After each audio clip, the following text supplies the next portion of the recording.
Beautiful Insanity of the Souls. By Ashenafi. Chapter 1. Rogue Kiss. Part 1. Int. Restaurant, Los Angeles, night. It's a romantic 5-star restaurant. Adrian, 34, and Kate, 26, sit at a table enjoying glasses of red wine. He's a screenwriter. She is a movie star. On the stage, a girl named Matilda sings a love song. There is a silent moment. Kate is lost in thought. Adrian, what's in your mind? Kate, I saw Dateline the other day. They were talking about a woman, who is accused of killing her husband. Actually, she hired someone to kill her husband. The killer tied her up and killed her husband. It looked like she had nothing to do with the murder. But somehow the detectives figured it out. They charged her for the killing of her husband. She is sentenced life behind bars. I was thinking about going to Florida and asking her few questions. I had this feeling she might be innocent. You know, I want to investigate the case from scratch. I'd like you to accompany me and write a screenplay based on our experience. Adrian, are you serious? Kate, like a heart attack. I have already figured it out how we are going to do it. You said we should take a year off and visit Europe. I don't really like traveling without a sense of purpose. Instead, let's go to Florida, work on the case and see where it's going to lead. Adrian, you're joking? Kate, no, I am not. You can watch it. I recorded the show on my cell phone. She plays the video on her cell phone and shows him. Adrian puts on the headphone and looks at the video. Int. Adrian convertible, moving, day. Adrian is behind the wheel. Kate sits in the passenger seat. They are driving in I-10. Kate, Charlie Mason and his so-called family killed Sharon Tata, and some people still glorified him. Me personally, I just want to chop his head off with a sword like that martial art movie we watched the other day, and crash his skull with my foot. It's nothing personal. I just thought she could have been something like Julie Christie. But the fact is they are mischievous forces that manifest deep in subconscious of every person's mind, and make them do evil things. I understand where they come from. You know, Sharon Tata was 8.5 months pregnant with director Roman Polanski. Adrian, I blocked that out of my brain. I just tell myself she was faking it. She might have put a pillow in her shirt, or something. Maybe the media made up the story, so I could have optimistic views about humanity. You know, soon or later, we are going to leave this planet, habitat the universe, go beyond multiverse and conquer infinity. You have to keep the flow of positivism in the subconscious mind at all costs regardless of what happens on Earth. Kate, I won't blame you. I just hope they should leave Roman Polanski alone. It'd have driven any person insane. You know, losing your wife and a baby to a bunch of psychopaths is not fun. You might hold him responsible for involving with 13-year-old girl and all. But it's nothing compared to what he has to go through emotionally. You know, they won't let him breathe after all these years. I know more about sex when I was 13 than 26. It's not like he raped her and cut her up into pieces like a serial killer. It's consensual. Vladimir Nabokov wrote a novel about a man who has sex with 12-year-old girl, Lolita. It's listed on Time's 100 Best Novels. Adrian, humorously, Vladimir Nabokov is sick.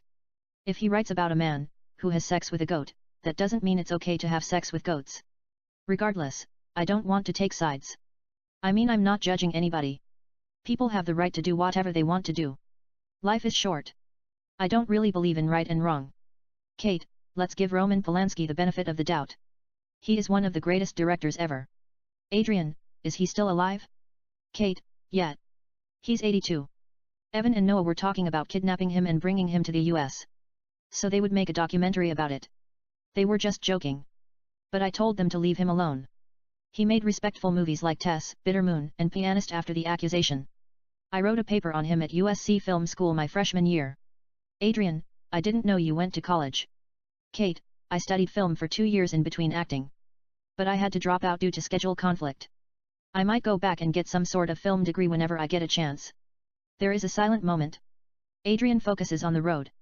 Kate, why are you quiet? Adrian, thinking about the scenarios.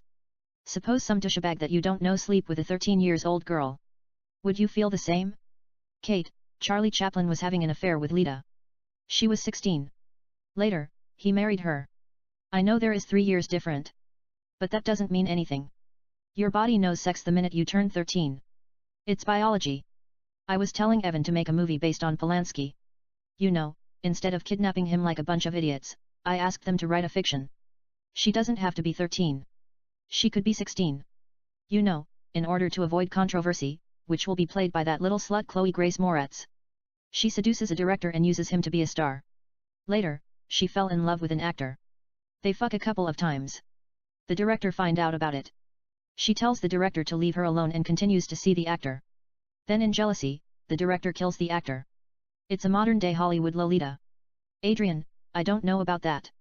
I like Chloe. I met her. She is cool. All grown up. She looks supernatural. Kate, would you fuck her? Adrian, what do you mean?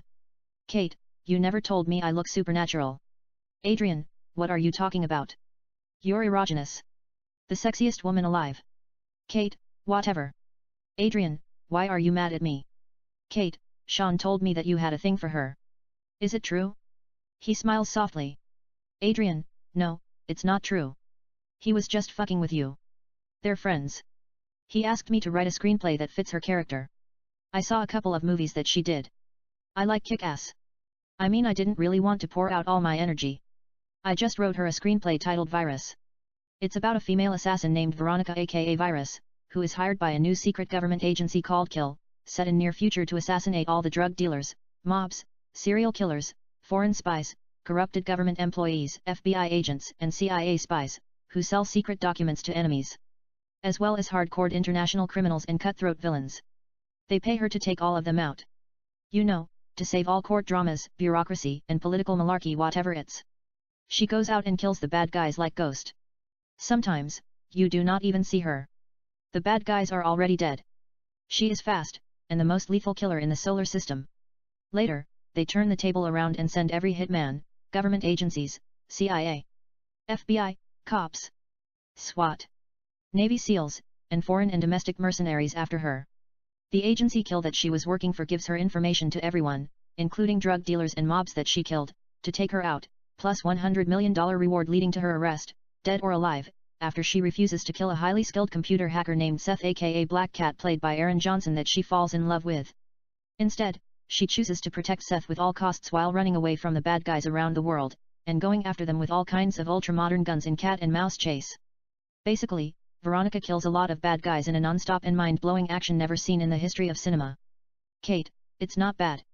Adrian, it has few twists here and there. Could she be protecting the wrong person? Black Cat might be a terrorist himself. He hacked into Russian nuclear secret and activated it to blow up the world in order to seek revenge for the killing of his mother, who was a spy. But Seth changed his mind in the middle and aborted the mission, because he fell in love with Veronica. Actually, the agency Kill sent Virus to kill him. Despite the fact she has studied his background, she fell in love with him and couldn't bring herself into killing him. Instead she killed every contract killer and mercenaries that were sent to kill them in one of the most explosive action films ever. Kate, tell me about it. Adrian, she is a little bit like La Femme Nikita but more alluring than Nikita. She loves to sing and dance as if she were having the time of her life. That's how she keeps herself relaxed. She always dresses in all kinds of beautiful fashion clothes. She doesn't kill wearing the same dress that she worn before. You know, suppose she wears Valentino gown and assassins the leader of neo-Nazi leader named Volland, who is running underground party to bring the Third Reich back to Germany and rule the world through murder and nuclear terror. She could have taken him out with the latest sniper rifle from 5 Mile. But instead Virus likes to get close and dirty. She buries 3 bullets in his heart at close range and 1 in his brain till his blood splatter on her dress. She kills all his bodyguards in a blink of an eye for the thriller of it, and walks away as if nothing happened. Virus is not going to wear the same dress again. She burns the dress and wears a beautiful Christian Dior gown, goes to a club in St. Petersburg, dances till she sweats vodka, then buries 2 bullets in the throat of Russian mob boss named Boris, who runs prostitution and sell drugs. She killed both of them at the same night. Of course there are a couple of love scenes. Veronica and Seth make love here and there. Regardless, she is the most ruthless killer. Body counts easily pass 500. She takes no prisoner. But what do you know? Chloe asked me if that's what I think of her, some gal, who goes out and shoots bunch of airheads that she doesn't give a fuck about. She wants cool, sophisticated and intellectual character, a gal between Audrey Hepburn in Breakfast at Tiffany and Sharon Stone in Basic Instinct, or Angelina Jolie in Gia. You know, she wants something seductive. She gave me a kiss on the cheek and walked away. Later, I watched Clouds of Sils Maria, French-American movie that she did with Juliette Binoche and Kristen Stewart. I didn't really know what the movie was about. But the name Sigrid that Juliette played as a young girl stuck in my head.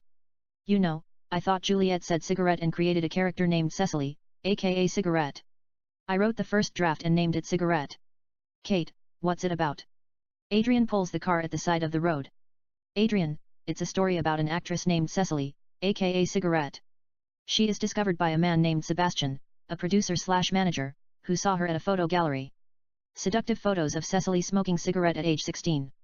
Smoke alluringly exiting out of her lips, lost and confused yet fearless, captivating and hypnotic. She looks as mouth-watering as the fountain of youth. He quickly signs her. Sebastian does not waste time. He gets her few gigs here and there, including a modeling career. She appears in respectful magazines like Vanity Fair, Vogue and In Style. She then stars in 3 classic cult movies, The Not Virgin Mystique loosely based on The Catcher in the Rye. She plays the female version of Holden Caulfield, Helen Cutter, but it's a little bit different. She experiments with drugs and involves in inconvenient sex with a college student, a girl, and 2 boys. She stars in Smell Like Teen Spirits. She plays the love interest to a boy, who is possessed by the devil. They kill bullies and mean girls in Devil Ritual, drink their blood and make love. It's inspired by Christian Slater and Winona Ryder in Heathers. And she stars in 10 Things I Love About You. It's a romantic comedy about a boy, who falls in love with a girl, whom he thinks she is 10. But she thinks he is weird. In the end, he gives her 10 reasons why he loves her and wins her heart. She becomes a teen sex symbol, plus her nickname Cigarette puts her in the spotlight. As soon as she turns 18, she does steamy photo shoots for various magazines and a poster, her signature style, smoke enchantingly exiting out of her lips titled It's Not Fair, which she said during interview when they told her she cannot smoke. It's sponsored by a major cigarette company secretly. The poster breaks a record for the fastest-selling poster of all time. She finds herself on the walls of every teenager and college student, male and female, and screensavers around the world. She then appears in few steamy music videos and adds a couple of suggestive movie roles, including Bitch. It's a story about a girl named Diana from New York City. She drives south, Memphis, Tennessee to see her father Joshua, who left her and her mother 12 years ago to pursue music. He tells her that he's not her father. Her mother Kara had an affair with a fellow musician named Trevor, his best friend, who died of drug overdose. Regardless, Diana and Joshua become friends.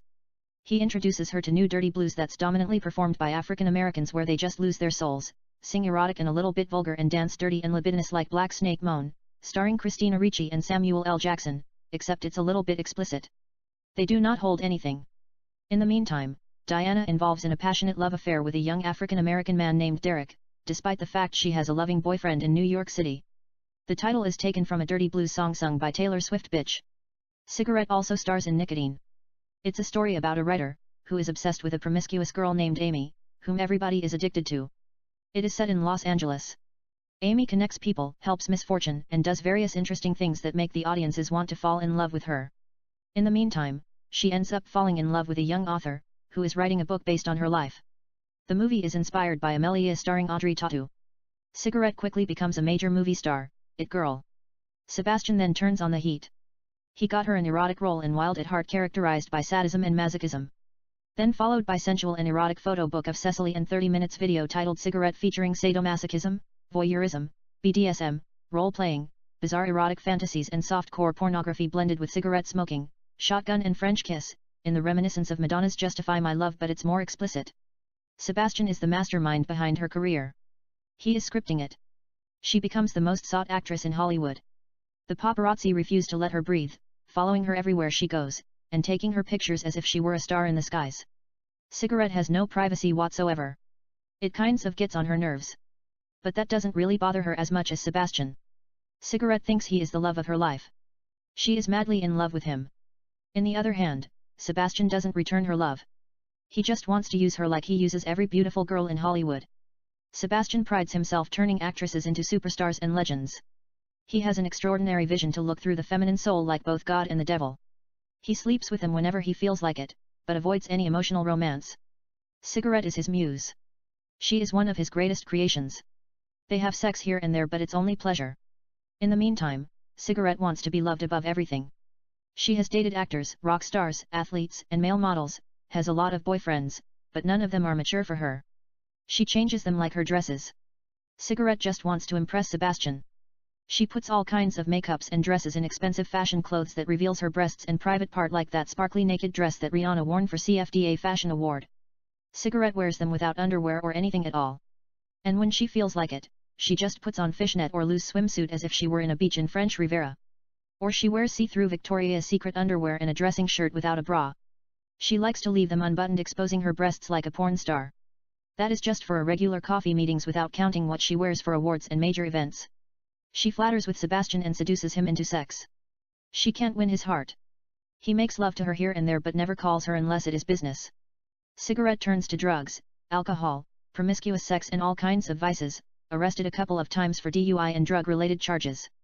She does a couple of community services here and there. She sleeps with actors who have girlfriends and wives, and is labeled as a major home wrecker. Every day, there are photos of Cigarette on the covers of tabloids for all kinds of trouble that she has gotten herself into. She even buys a gun from a gangster and fires at paparazzi that are following her to a photo session. 2 paparazzi are injured. She shot one of them in the neck. A bullet grazed his neck. The other is shot in the arm. It's nothing serious. They only sustain flesh wounds. However, they sue her. The state charges her for possession of a deadly weapon as well. She has few drinks, comes to the court wearing an erotic S&M leather that reveals her breasts, her butt and a little bit her private part, and carrying a toy gun that spits water. She has filled it with milk. The paparazzi photograph her shooting the milk at her private part.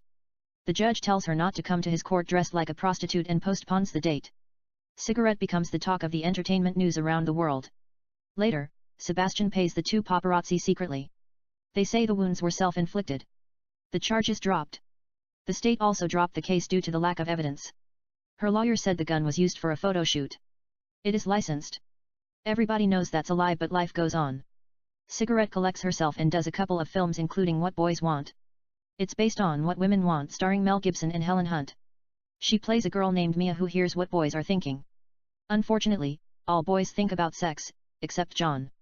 He is a young creative director of Chic, fashion magazine, where she works as intern. He likes her, but he's engaged to a model named Diana played by Kate Upton. They are getting married. John sees Mia as a friend. But she is madly in love with him, like Julia Roberts in My Best Friend Wedding. She would do anything to sabotage the marriage and wins his heart at all costs. Mia uses her power to get inside his head and gain his trust. When he should easily fall in love with her, he makes her his best girl despite the fact his instinct tells him she is special. John asks her to hold on to the ring. He has never met anyone quite like her. She continues to impress him, hearing his thoughts and engaging in conversation that is ardent about. He doesn't know what is going on. Mia understands his feelings more than God. He even asks her if she is reading his mind. She denies it. They kiss unexpectedly. Mia feels guilty about it, senses he might have a feeling for Diana. But that's nothing. Above everything, she has lied to him, taking advantage of her power without his knowledge. Mia knows his secrets, fears and desire, tells him she can hear his thoughts. He is confused. Mia says, "I am sorry," and walks away. Diana has seen everything. She calls off the wedding. John apologizes to Diana. She tells him she doesn't want to see him anymore. In the other hand, Mia goes to club and drinks till the world spins around her eyes. Guys want to hook up with her. She can hear their thoughts. Even though she is drunk, they all want to have sex with her. A man named Robert, who works at Chic, saves her from a couple of bad guys, takes her to his house, gives her coffee and puts her in the shower till she sobers. Robert has a robot. It operates with electricity. The robot walks to the bathroom. She thinks it is a toy. She tries to play with the robot. But she gets electrocuted by accident. It is mild. The next day, Mia loses her power, but tells John she is sorry despite the fact she still loves him more than life itself. In the meantime, she tells Diana that John loves her. Diana changes her mind and agrees to marry him. Mia then convinces John to marry Diana as well. She will be fine. It's not the end of the world. But deep down in her heart, it's the end of love. Diana and John get married in the church. Later, at the reception, Jaden, John's little brother, tries to seduce Mia. She plays along subconsciously, but can't get John out of her mind. Katy Perry sings The One That Got Away. Jaden then by accident drops his drink on a robot that happens to be serving refreshments, causing Mia to be electrocuted. She falls unconscious. John quickly runs and gives her CPR and chest compression and brings her back to life. In the meantime, she regains her power and reads John's thoughts. He is in love with her. This time, she doesn't hold her feeling. They kiss intimately while everybody is watching. He tells her that he has never felt deeply, unconditionally and madly in love in his life. He can't breathe without her. Mia tells him she would rather kiss his lips till her heart explodes inside her body. And kiss them again and again till she has no air in her lungs than forever hold her peace. They kiss more passionately. They run away together, get in a boat, and John asks her to marry him. She accepts. The captain marries them. They kiss in the sunset. The end. Cigarette then stars in Sybil Ryder, an action-adventure thriller. She plays the title role Sybil Ryder, a female archaeologist, who searches for the actual body of Jesus Christ. A female version of Indiana Jones. She then stars in Sex and Lucy, the remake of Sex and Lucia starring Paz Vega. That is followed by Fatal. She plays a girl, who seduces a man into killing her gangster husband, so they could steal his money and run away together. They have sex, kill the gangster, and steal his money. She then double-crosses him and runs away with his French girlfriend Marta, played by Adele Exarchopoulos. Blue is the warmest color, who introduces him to her in the first place. Cigarette and Adele win MTV Award for Best Kiss, a kiss scene that lasted 10 minutes. It easily tops Neve Campbell and Denise Richards' kiss, for the best kiss in cinema on a poll conducted by Empire magazine. She graces the cover of Esquire magazine as the sexiest woman alive. She then gets married to an actor named Corey in Vegas that she met in a movie set while filming Mr. and Mrs. Lewis, the modern day of Bonnie and Clyde. Not even a week, Corey cheats on her. She stabs his dick with a kitchen knife while he is sleeping. Yet, he survives miraculously. They divorce quietly. Words gets out. His aunt files a complaint regardless of his wish. The state of California files a criminal charge against her, attempted murder. Meanwhile, Sebastian pays Corey millions and promises him a couple of interesting roles. Corey refuses to cooperate with the DA. He said it was an accident. The charge is dropped. Cigarette companies are also behind her career. They don't want her to go to prison. She is the best thing ever happened to them since forever. They finance most of her films. In the sense, she is more addictive than cocaine. Sale increases in billions. They make a lot of money every time she appears in a movie. Whenever she gets in trouble, they contact Sebastian and give him millions to take care of it. Sebastian makes anything disappear. Cigarette goes to rehab. Yet, she remains in the spotlight. She becomes the most desirable woman in the world after she does nude photos for W magazine in the reminiscence of Psycho.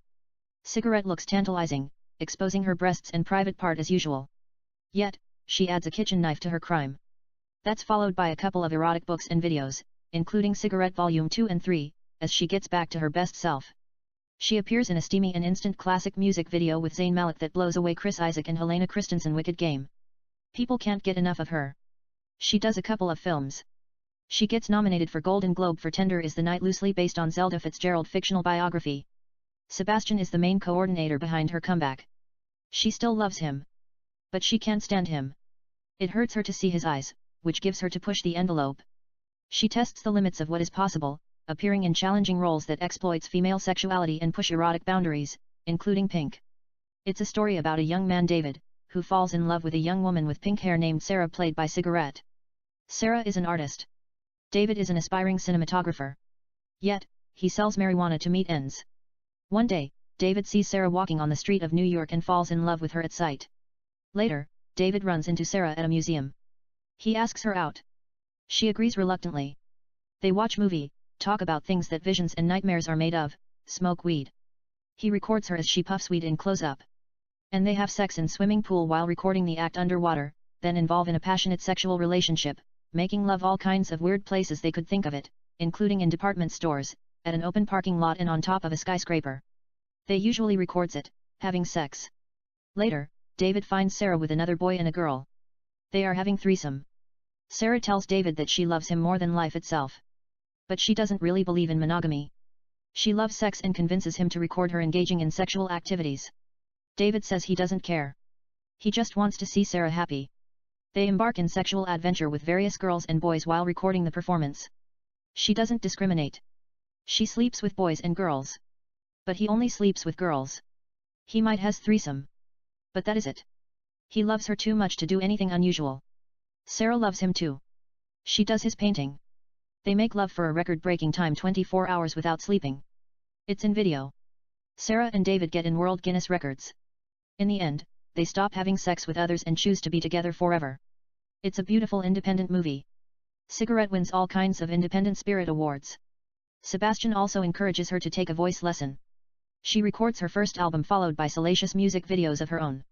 She sets the bar higher than the stars in the skies. No one can match her body of works, popularity, and fame. In the meantime, she continues to struggle with her addiction. Sex video of her with 2 actors goes viral on the internet. She becomes the most controversial A-list movie actress in history. However, it didn't interfere with her film career. She plays a girl named Vicky in Vitamin. It's a story about a girl who dates men and turns them loose at the end of the month, vitamin A, B, C, D, etc. Till she falls in love with a man named Richard who sweeps her off her feet, based on Sweet November starring Charlize Theron and Keanu Reeves, except she does not have terminal illness. She just wants to have fun. Cigarette Stars and Secrets. It's an action thriller about a female spy, who steals classified secrets from bad guys and kicks asses in blockbuster action. She is like a female version of James Bond. She then stars in Fuck You that she co wrote. It's about a girl who falls in love with a boy. He breaks her heart. She writes a song, Fuck You. The song reaches #1. Later, he tells her that he's still in love with her and wants her back. She tells him fuck you. She has moved on. It's inspired by an actor named Matt that she was dating. They used to go out and sing CeeLo Green's Fuck You at a karaoke bar. Later, Matt cheated on her. Cigarette wanted to shoot his dick with a shotgun, but instead she wrote a song and a screenplay, short. They polished it here and there, added few materials and wrote a full-length movie. The soundtrack Fuck You, sung by Cigarette and written and produced by Cigarette, CeeLo Green and Pharrell Williams, becomes #1 single in the world. In the meantime, people continue to fall in love with her poster. She sticks her middle finger fuck you as she exhales the smoke. Cigarette then stars in Rebels next to James Dean. It is a black and white film. They use all his movies and interviews, edit them, even use a double for intimate scenes, brings him to alive and create a story about Hollywood it girl who falls in love with Hollywood bad boy James Dean, which ends in tragedy. She then plays Catwoman and does racy nude photos for Total Film magazine. It's the first time that they have done anything that's daring. They dedicate the entire pages for her, including photographs of Cigarette wearing Catwoman outfit that reveals her breasts, belly, and private part, and a classic film poster of Cigarette as Catwoman, adding to her spellbinding collection. In the meantime, she becomes the youngest movie star ever to get Hollywood Walk of Fame at the age of 24 for her work in films. A week later, she is so drunk. She takes a leak on her Hollywood Walk of Fame while paparazzi photographing and recording the act. To add insult to injury, she is not wearing underwear or anything but a torn-up San Francisco football jersey. It's a little bit explicit. The video gets a billion hit on YouTube in one day before it is taken off for an inappropriate content. It doesn't change anything. Cigarette has 3 movies in theater at the same time. 1. Truth or Dare. She plays a spy named Elizabeth. She is in Russia spying on Sergei, who is planning on selling a nuclear weapon to the Chinese. She infiltrates his party and downloads all Sergei files before her cover is blown. She shoots a couple of bad guys and escapes like Arnold Schwarzenegger in True Lies.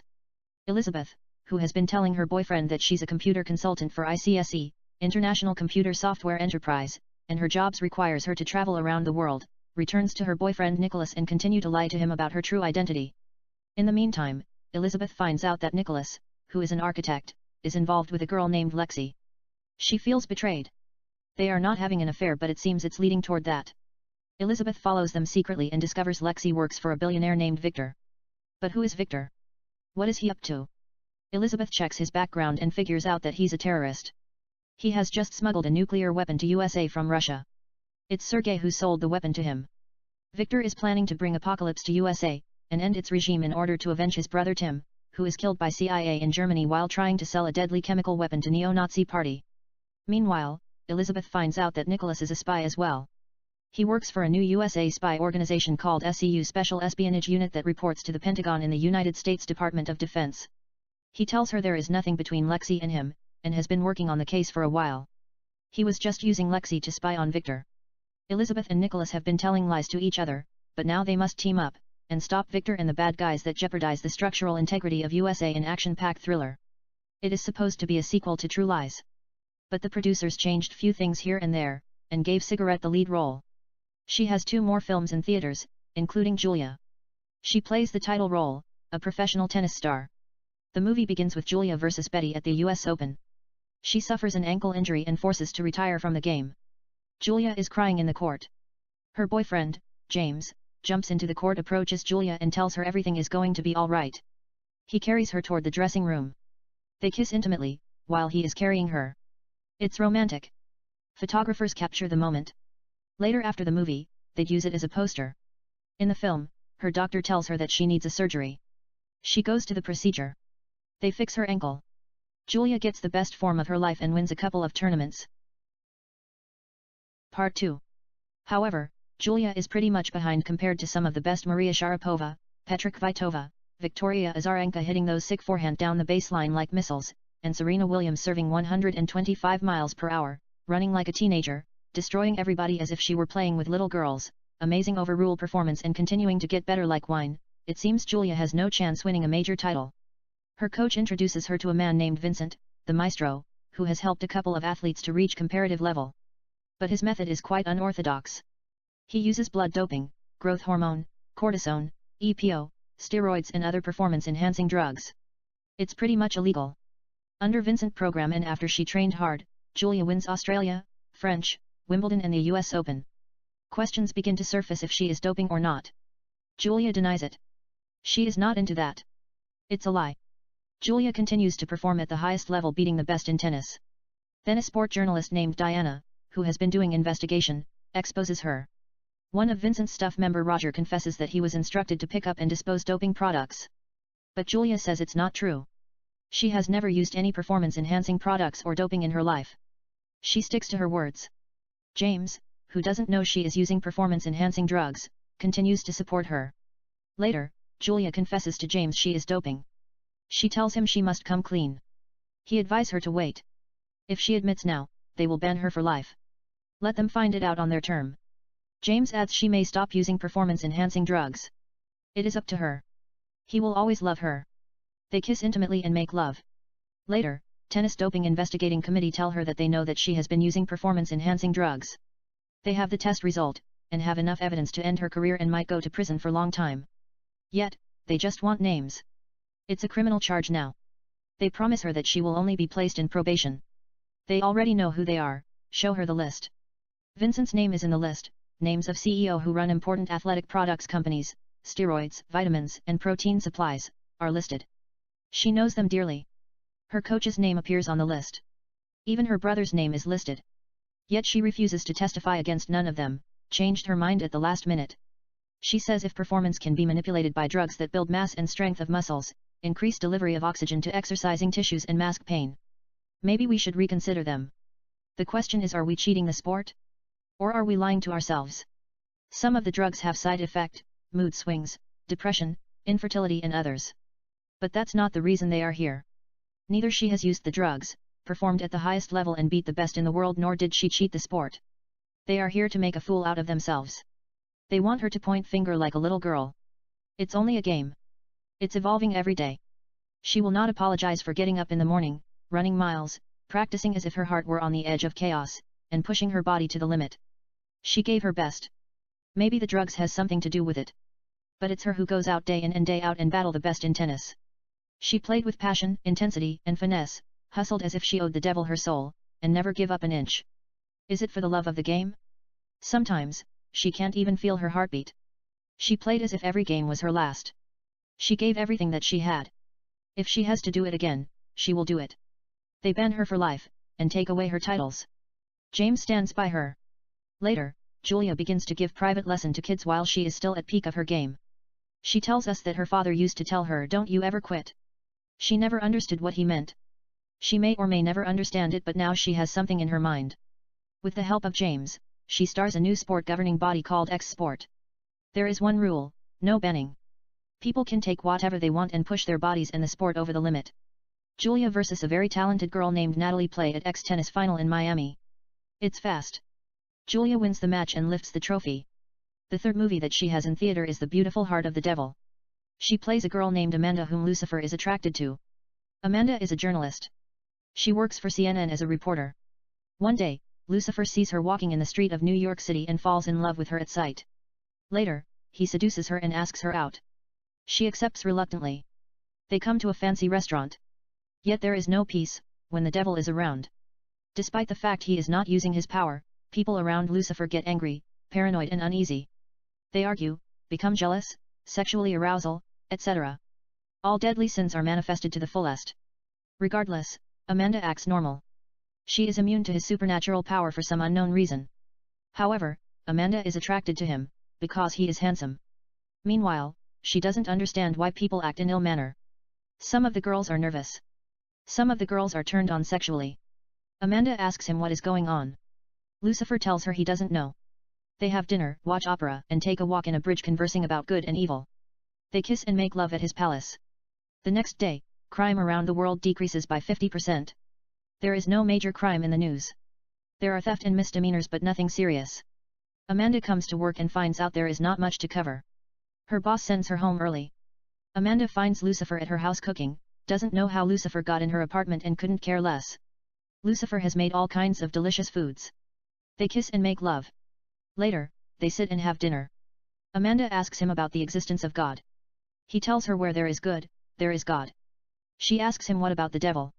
He tells her devil has free will and can always choose to be good or bad. It's up to him. They dance slow, kiss and make love all night. Next day, there is no crime whatsoever. There is peace on earth. In the meantime, Lucifer is confronted by a voice inside of his head. The voice asks him, does he really have a free will? Can he really choose? God created him to destroy souls, not to fall in love.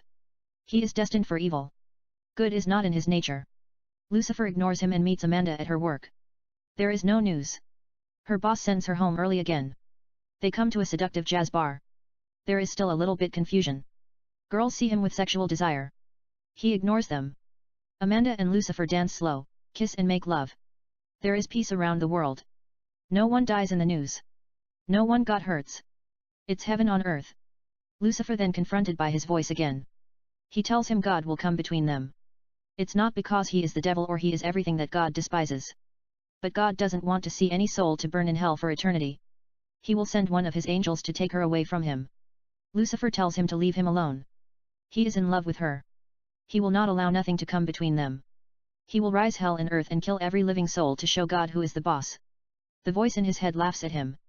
He tells him, I knew you would come to your sense soon or later. Lucifer is disappointed by what he just said. But he's in love. It's how he feels about Amanda. In the meantime, Saint Michael is sent to save Amanda's soul. Lucifer comes to at the CNN headquarters at New York City and sees Saint Michael talking to Amanda.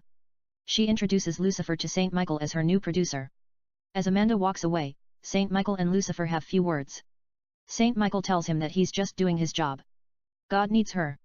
She's created from his breath. He must stay away from her. Lucifer tells him he is in love with her. Saint Michael says God will do everything in his power to stop him. Lucifer tells him he had rebelled against God. It has cost him everything. His soul has been consumed with eternal darkness. He'd love to make peace with God and live with the truth. Amanda is the only light he ever knows. Saint Michael tells him God is the way, the truth, and the light. You can't put anything above him. Lucifer says to let her choose between him and God. She has free will. Amanda ends up choosing Lucifer. Later, he tells her that he is condemned, and can't let her soul to be destroyed in hell. He kisses her lips and disappears from the face of the earth. All three movie tops the box office. Cigarette continues to appear in all kind of interesting films. She dates actors and actresses here and there. Later, based on her performance in tennis, they cast her in The Beautiful Game. She plays the love interest of Chris, played by Cristiano Ronaldo in his first starring role. A story about a professional soccer player, who's forced to retire at the age of 34 due to injury and age-related issue. But luckily sport doctors invents new drug that rejuvenate the mind, body, and soul. Chris is dating Nadia, played by Cigarette. She is a professional tennis player. He has an affair. They break up. He tries to win her back, dedicating every goal that he scores. In the end, he helps Portugal wins the World Cup. Chris puts the gold medal around Nadia. They kiss intimately while billions watch around the world. The Portugal national team carry them around the stadium and celebrate. In the meantime, he finds out the drug is actually a placebo. The Beautiful Game does pretty well at the international box office. It breaks all kinds of records. It has big run at the domestic market as well. Cigarette and Cristiano Ronaldo start dating. It doesn't last 2 weeks. She tells him she has a lot of things in her mind. They break up but remain best friends. Later, at the election season, she is seen smoking during American national anthem at the Dodgers Stadium. She is wearing only a baseball shirt. Cigarette is sitting while everybody is standing during the anthem. She is kicked out of the game.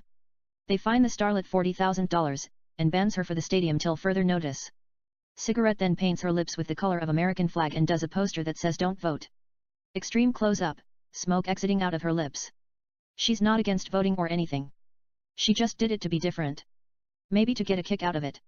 We don't know what she was thinking. Cigarette is brought before the Senates in Washington, D.C. for Un-American Act. She tells them she can't believe they still have this Un-American Act bullshit. Seriously, I'd rather be SNL host than the President of the USA. She believes in free speech and all. They question her about smoking during the national anthem at the baseball game. She tells them it is fucking boring. They have to change the national anthem or do something about it.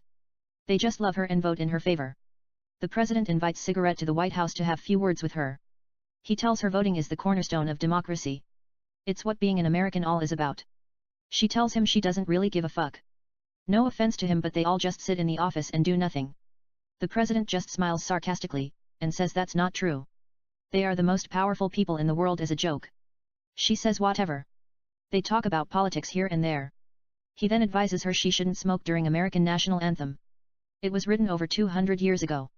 The lyrics is taken from Defense of Fort McHenry by Francis Scott, written on September 13, 1814. He wrote it after witnessing the bombardment of Fort McHenry by British ships of the Royal Navy in Baltimore Harbor during the Battle of Fort McHenry in the War of 1812. Cigarette has memorized the Star-Spangled Banner. She recites it in front of the president. He is kind of impressed. Cigarette tells him things have changed since then. Not only had they had slavery back then, but women couldn't vote. That's her least worry, voting. They didn't even have electricity then. It is time someone write a new national anthem. People are prosecuted for who they are. Not by British, but by their fellow Americans. The president thinks maybe she has a point. He jokingly suggests she should write a national anthem. If he likes it, he will change it. That's what he meant by the most powerful people in the world. Ironically, it's not because they can bomb a nation from the face of the earth. But a president can change something that stood over 200 years, create new ideas and influence Americans' point of view toward equality, and inspire bravery, prosperity, and creativity. Americans are the epitome of mankind. They set example with exceptional vision, edify the theory of freedom and shape culture of all God's creatures through media, sport, music, technology, and foreign policy. The president adds he remembers when he thought about becoming a politician. He visited a couple of countries here and there. There were places some people knew Michael Jackson and Madonna more than rivers and lakes in their own countries. Cigarette tells him more Americans know Justin Bieber than Lake Tahoe. And he is Canadian. The president smiles in wonder. He tells her humorously he thought Justin Bieber was an American. She says the president is not alone. The world thinks he's from America. But he's from London, Ontario. The president tells her jokingly she should run for president. She knows more about foreigner diplomacy than him. Cigarette says humorously, I'll think about it. He sets her up. The president say, quoting Rick in Casablanca, well, there are certain sections of Canada, Major, that I wouldn't advise you to try to invade. Cigarette says she won't lose any sleep over it. In fact, she is a big fan of Justin Bieber. The president finally gives her a word of advice, just do your things. Don't get caught up in the hype. Always make rooms for improvement. She thinks the president is cool. Later, the press take their photos together. She gives the president a middle finger without his knowledge. The nation talks about it for days. You turn on CNN. They are talking about her. You turn on ABC. They are talking about her. She is the biggest star in Access Hollywood, ET, and Extra. The ratings go down to the drain without her.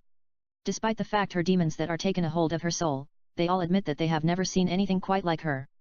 Coincidentally, Cigarette stars in Die Hard as Jane. She replaces John McClane, famously played by Bruce Willis. Jane and her boyfriend Darian board in one of the biggest cruise ships ever built. Later, Jane runs into a man named Chris. It's love at first sight.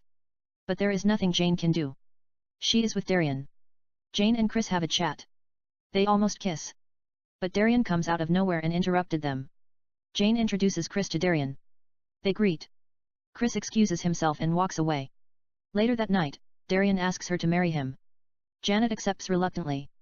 In the meantime, a group of terrorists led by Vincent and Natalie Dormer, a sexy psychopathic killer, take over the ship. The daughter of the president, Precious, who happens to be in the ship, quickly becomes target. Vincent asks the government of USA to free a well-known French terrorist named Yusuf, or they will kill every person in the ship including the daughter of the president. Jane, who just served in the United States Marines for 2 years, escaped from the madding crowd like John McClane in Die Hard. She begins to kill them one by one. But the bad guys are well organized. They corner her. When they are about to kill her, she is saved by Chris. He shoots and kills a couple of bad guys. Jane and Chris kill few more bad guys, shoots and get away when they bring them to bay and hide. Meanwhile, USA tells Vincent they don't negotiate with terrorists. The president makes the toughest decision. He tells his daughter via live in the international televised news he loves her, but he has sworn to lead the United States of America toward peace, prosperity, the pursuit of happiness, and the greatest country in the solar system. They will not bow to threat of terrorism. Basically, he tells her there is nothing he can do to save her life. Precious's life is in the hand of Vincent, who has already killed 14 hostages. He spares her life for now. Vincent needs her. He knows they are bluffing. Instead he continues to kill hostages every 10 minutes till his demand meets. USA doesn't budge. In the other hand, Jane and Chris continue to kill the bad guys. Jane finds out why Chris is in the boat. He's a thief, boarded on the ship to steal a diamond necklace that was in a display. It's worth $50 million. But now it's in the hand of Natalie Dormer. She is lascivious but cruel and crazy, sexy yet demoniac, and sensual but a bloodthirsty killer.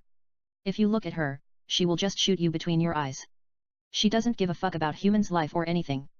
Natalie kills Darian. Jane wants to kill her to extract revenge. But Chris clams her down. Jane and Chris kiss and make love in the kitchen of the cruise. Later, they find out the terrorists' main motive. There is a new antimatter weapon hidden inside the ship. The terrorists just want to get closer to the USA and blow away the whole country from the face of the earth. It's the most powerful weapon known to mankind. They are getting closer and closer each minute. Jane and Chris inform the government to do something about it or 500 million people will die. But the officials tell them they can't jeopardize the president's daughter's life. They were bluffing. They do care about her. Vincent knows what he is doing. He is just buying time. It's up to Jane and Chris to save USA. They kill a lot of bad guys in astonishing action sequences, get help from the United States Navy SEALs at the last minutes. Chris kills Natalie. Jane kills Vincent. They save America. Cigarette wins 6 MTV awards. Best Kiss, Best Gut-Wrenching Performance, Best Fight, Best Hero, Best Sex Scene, new category, the Best Female Performance Actress, which she refused to accept previously, if they didn't change the stupid golden popcorn as she put it down. They changed it to Marilyn Monroe in her request. Cigarette isn't afraid to recreate her image. She takes her talent to theaters and Broadway, dancing, singing and appearing nude on stages in the last burlesque. But she can't stand it after 4 weeks. She says it is the same thing. She wants to do something different, hosts SNL, did a sketch called Marijuana, making fun of herself, smokes a real joint. She also does a shotgun, kissing with smoke, with an actor named Dominic. NBC fires the producer. Later, they would rehire him. It is the highest rating SNL show of all time. Cigarette also does paintings and photography and has her own gallery shows. She gets good review for her paintings as well as photography. It gives her reason to kick some of her vices. She auditions for a potential Academy Award-winning movie Splendid Souls That Bleed. It's one of the best roles ever written for female character. Cigarette gets the part. She plays Megan, an ambitious writer, who falls in love with a gifted young writer named Ethan who will inspire her to write her first novel. They experiment with drugs. They make love odd places. They turn New York City upside down partying all night, making love everywhere they could think of it. Megan writes article for Prime. It's a magazine that focus on art, politics, fashion, sports, films, books, sex, and culture. Ethan assists her with art and film articles that she usually focuses on. While she is in love with Ethan, Megan writes some of the best short stories, essays, poems, and sonnets. Ethan has written a couple of novels that can easily win the Pulitzer Prize, but he has never published them. Words come to him naturally. Ethan tells Megan when he reads a novel, it's like love at first sight, except he falls in love with every single pages that he reads. Ethan usually loves to write with empty stomach, doesn't care about getting paid. Yet the words in his soul breathe fire like a dragon that has consumed hell, and drunken the entire petroleum of the cosmos, and roars louder than 1,000 lion prides and explodes brighter than supernova. Whenever he needs money, Ethan writes articles for major magazines and gets paid. That's how Megan met him. Ethan wrote a short story titled The Best Broken Mind. Prime published it in their literature section. It's a hit. They offered him a deal to turn the story into a novel, but Ethan refused to take credit. Later, Megan secretly publishes one of his novels, The Story of My Life. He gets mad at her. That particular novel was personal to him. It contains secrets that he doesn't want to share with anybody. They fall out of love despite the fact it has brought him a lot of awards, fame, and fortune. Megan knows she can't live without him. But things are not the same. Megan has an affair with a colleague named Maurice at work. Ethan and Megan break up. She begins to see other people. Megan then starts a romantic relationship with a man named Edward, whom she meets at a club. They make love. They have fun here and there. Later, Edward asks her to marry him. Megan accepts reluctantly, but she can't stop thinking about Ethan. She is still in love with him. Megan tells Edward that she wants to be inspired. Not only does Ethan put her in a state of mind to gorge on life, and conquer the world intellectually, spiritually, and sexually, but he also allows her soul to be scattered into infinity throughout the fabric of the cosmos, and dance with the stars. She made love to him till she couldn't feel her heartbeat. Megan breaks up with Edward and writes her first novel titled Splendid Souls That Bleed. She dedicates the book to Ethan. She wins all kinds of awards. In the end, Megan runs into Ethan at Central Park. He is reading her novel. She tells him that she is sorry for everything. He tells her that he's incapable of falling out of in love with her. They kiss French. They get back together, and live happily ever after. The end. Cigarette falls in love with her leading man Kevin, who played Ethan. They get engaged. She is nominated for Academy Award for Best Actress. But she didn't win. Instead, Cigarette and Kevin get married in the biggest wedding ceremony ever. It costs $310 million. It is televised live around the world in Fox, sponsored by Mercedes and other big corporations. It's a festival. A lot of companies pay millions for airtime to advertise their products. The wedding takes place in Paris. Her custom-made pearls and diamonds Valentino gown cost $10 million. $15 million worth of flowers in the street of Paris, and $4 million worth of fireworks. They spend an estimated $6 million on red roses alone, so everybody in Paris can have a single red rose. There are air shows, live performance by various famous artists around the world including Taylor Swift, Rihanna, Katy Perry and Ed Sheeran. The wedding cake cost $14 million. It's the size of a football field designed in the shape of a castle on 9 inches snow cake featuring roses and candlelight. It's a celebration of life. Cigarette and Kevin walk on the cake barefoot and cut a heart-shaped cake in the middle. They then fall in the cake and kiss French while billions watching live. That's part 1. The trouble just begins. Kate, that is interesting. But how many parts are there? Adrian, maybe 3 parts. Unless they edit everything like Sergio Leone Once Upon a Time in America. It's a 6 hours movie. Kate, what is part 2 about? Adrian, I will tell you. Let's get something to eat. Adrian starts the car and drives. On the soundtrack, music plays. Int. Restaurant day. Adrian and Kate sit at the table with chicken sandwiches and glasses of wines. They are talking. But we don't hear what they are saying due to the music on the soundtrack. Then the music on the soundtrack plays softly. It would fade away. Kate, what's Cigarette Part 2 about? Adrian, do you really want to hear everything? Kate, yeah. Adrian, are you sure? Kate, just tell me. Adrian, things get more fascinating in Part 2. Kevin is not what he appears to be. He's a freak. He's into S&M. He loves to throw big sex parties and erotic events where anybody can have sex with anybody. People wear S&M, chains, leathers, etc. They do all kinds of drugs and freakish things and have sex. Cigarette wants to focus on her career. She's now a major actress, has always been one of the most talented actresses in Hollywood, but now she almost won Oscar, and wants to be taken seriously. She talks to Kevin about it. Kevin doesn't care, tricks her into doing drugs. They have threesome with an attractive female model.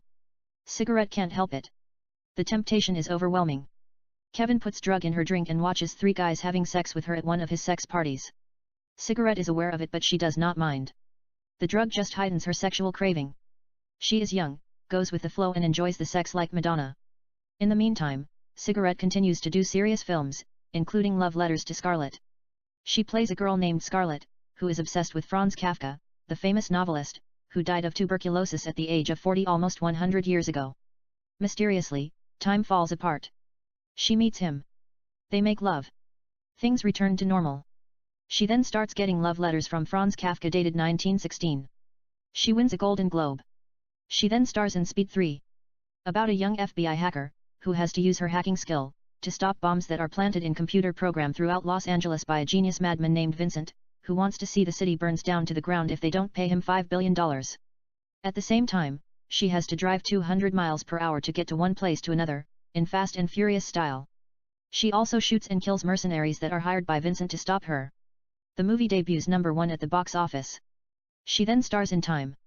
An artist named Rachel played by Cigarette meets a young man named Chris, who tells her that he misses her, at the opening day of her art gallery show. He then asks her to come back to him and disappears through the thin air. Rachel, who is perplexed, tries to find out about him. She learns that he is an actor in silent era in 1920s named Chris. Rachel becomes more and more obsessed with him, manages, by self-hypnosis, to travel back in time and meets him. They fall in love. Rachel then finds out she is the reincarnation of a girl named Liza, who looks exactly like her. Liza died of a rare heart condition called skip, caused by time traveling. Chris, who was unconditionally in love with Liza, managed, by self-hypnosis, to travel into the future and meet Rachel that night after he saw her in his dream. They hit it off. Later, Rachel is told by a man named Nathan, timekeeper, that she can't be there. That's how Liza died in the first place. Liza was from the future. If she stays, she will die as well. Rachel returns to the future, but can't live without Chris. She decides to go back in time and spend the rest of her life with him. It's loosely based on Somewhere in Time starring Christopher Reeve and Jane Seymour. The movie breaks box office record for romantic movie. She then stars in Sin City, All, or Nothing. She plays a girl named Sophia who comes to Sin City with a mysterious briefcase. If you knock the devil door without your soul, will the devil respond? Or if you knock God's carrying evil in your heart, will God answer? It's directed by Quentin Tarantino. Sophia takes a refugee in an abandoned church. She falls in love with a man named Jason. He is a hitman. He kills, goes to empty confession box, confesses his sin to God. Nobody listens to him. One day, Sophia sits in the confession box and listens to his confession. She then exits and tries to leave without being noticed. He catches her and asks if she is spying on him. She tells him what is to spy. He's attracted to her. She thinks he is cute. They kiss and make love in the church. Later, Jason sees the briefcase, opens it and looks at what is inside. It glows like diamond. He is spellbound. Out of nowhere comes Sophia and closes the briefcase. He asks her what it is. Sophia tells him if she tells him, she will have to kill him. Jason says, "Don't be ridiculous." "What's that?" She enlightens him with the fact it's something not supposed to be disturbed. He wonders if it's some kind of Indiana Jones and the Ark of the Covenant. Or is it something that belongs to her personally? She wittingly responds something that belongs to her personally and unconscionally. They kiss and make love. Then come mercenaries, hundreds of them, to kill her and take the briefcase away. Sophia and Jason kill all of them in breathtaking action sequences. But Jason is shot at the last minute. He dies in her arm. Tears fall down by her cheeks. She kisses his lips, and comes to a casino that runs by the devil to gamble on the thing in the briefcase against Satan in order to save Jason's soul. If the devil wins the game, he will take the thing in the briefcase. If she wins, Satan will restore Jason's life. Sophia wins, returns to the church, and finds Jason without a scratch. Satan has restored his life magically. Sophia and Jason kiss and make love. In the meantime, Satan sends his entire demons to kill them in the middle of the night and get the briefcase with all cost. Sophia and Jason slaughter, butcher, decimate, eradicate and massacre all of them. It's brutal. It's one of best action sequences in the history of cinema. The movie does pretty well at the box office. But people continue to guess what's in the briefcase. It is like Pulp Fiction. Nobody really knows what it is. Some say it's her soul. Some say it's the devil's soul.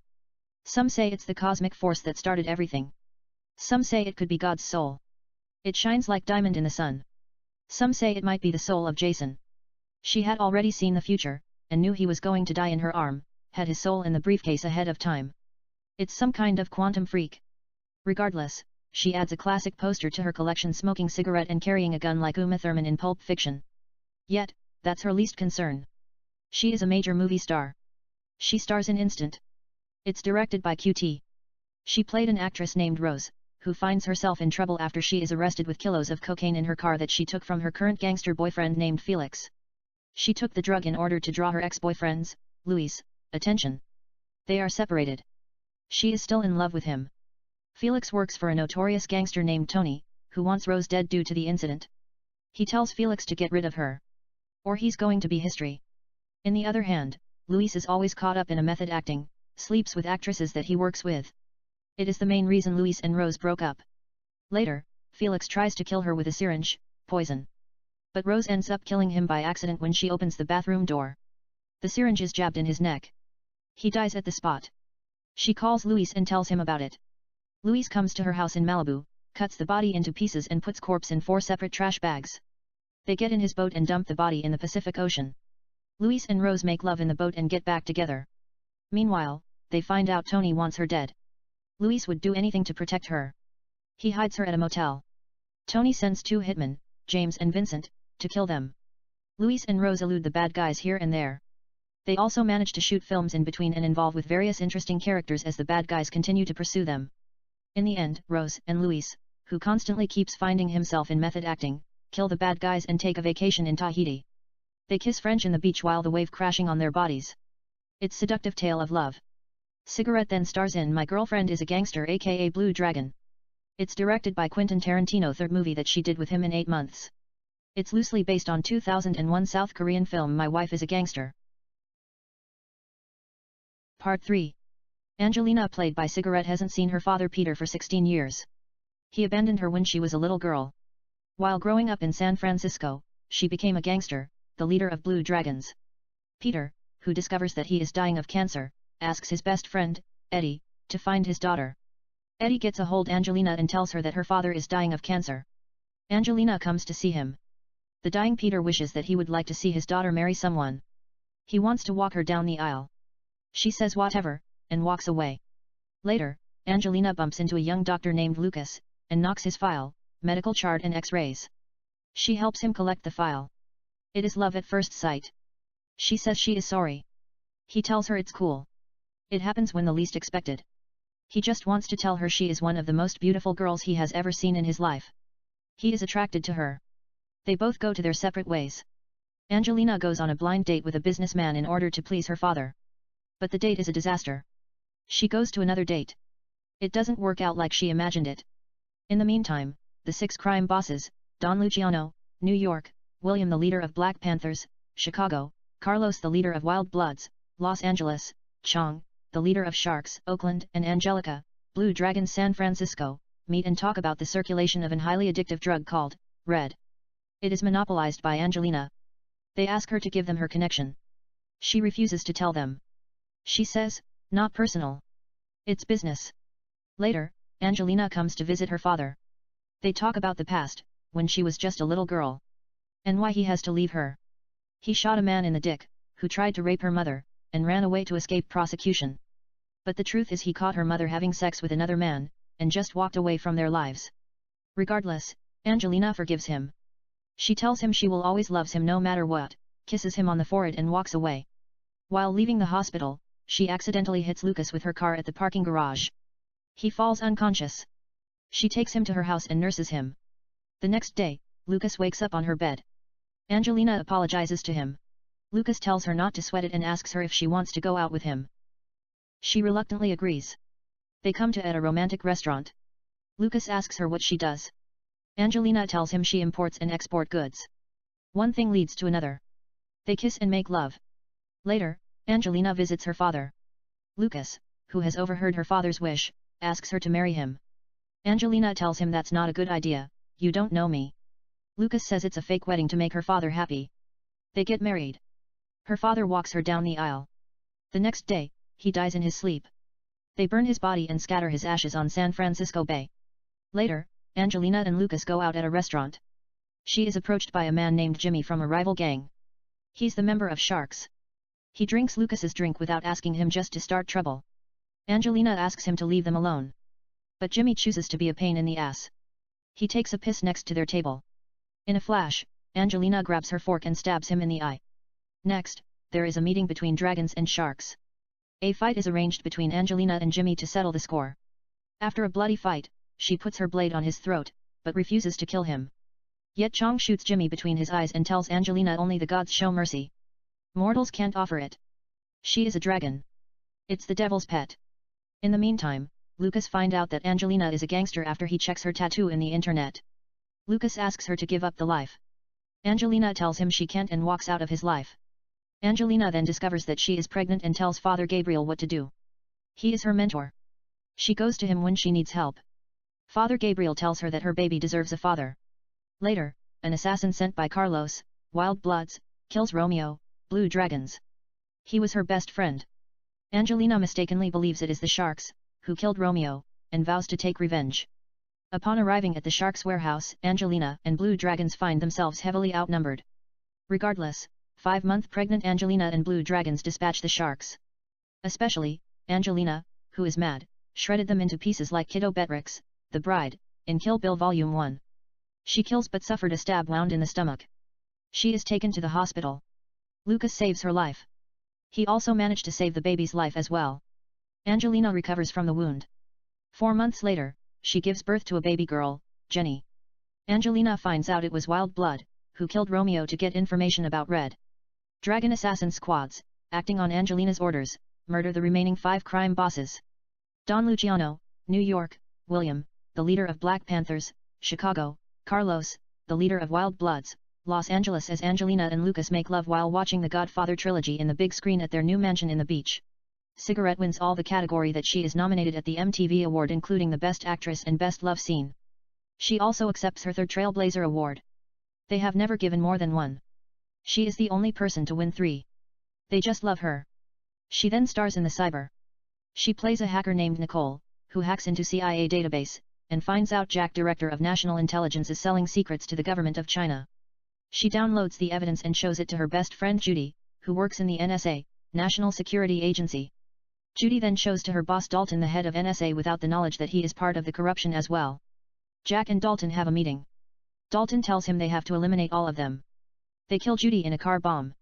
Mercenaries led by Victor come to Nicole's house in the middle of the night to kill her. Nicole kills a couple of bad guys, shoots her way out and escapes. They erase all her files and fake her records. She is wanted by every law enforcement agency for crimes that she didn't commit, including terrorism and the killing of Judy.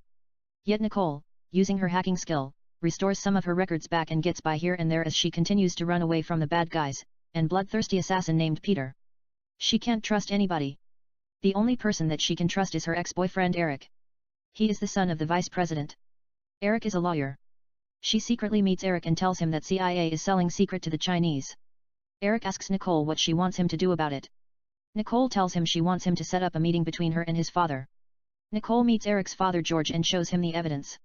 CIA gives the government of China all the names of USA agents that work in China, their status and whereabouts. George orders that Nicole is to be arrested for treason and murder. But Nicole shoots the bad guys and escapes again. She doesn't know who to turn to. She is alone. She just has to use her hacking skill and steal money here and there and stay alive as long as she can. Meanwhile, the bad guys led by Jason continue to follow her. Peter also tries to kill her as well.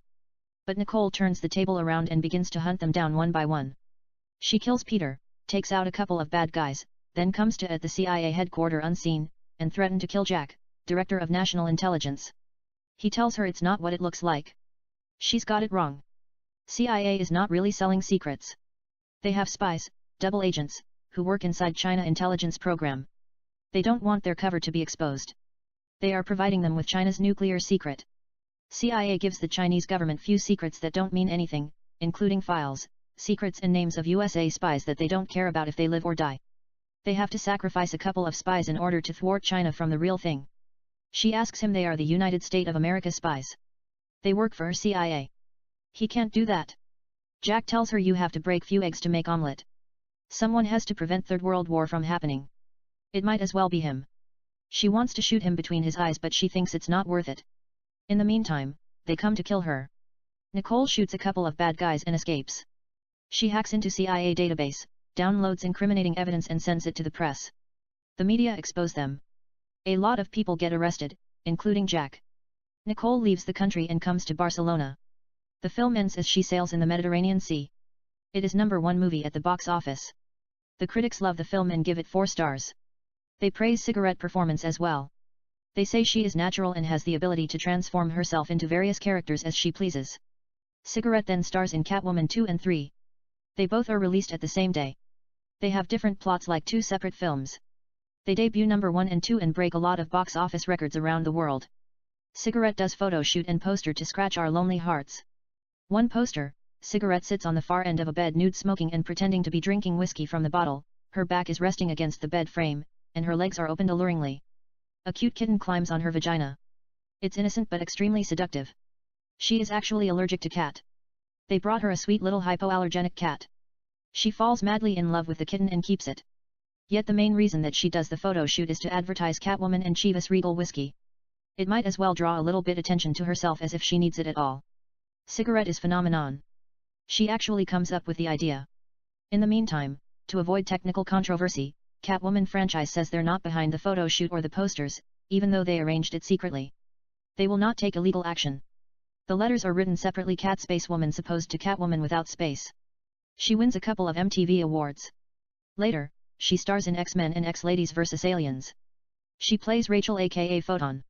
She glows like the sun and can light up a dark place like summer days and abyss, hell, like heaven. She can also be multiple places at the same time like a particle. She's as fast as light. She can teleport as well. When she's in danger, she is capable of being scattered and hurting her enemies' cells like virus. Professor Xavier and X-Men even doubt if she is a mutant.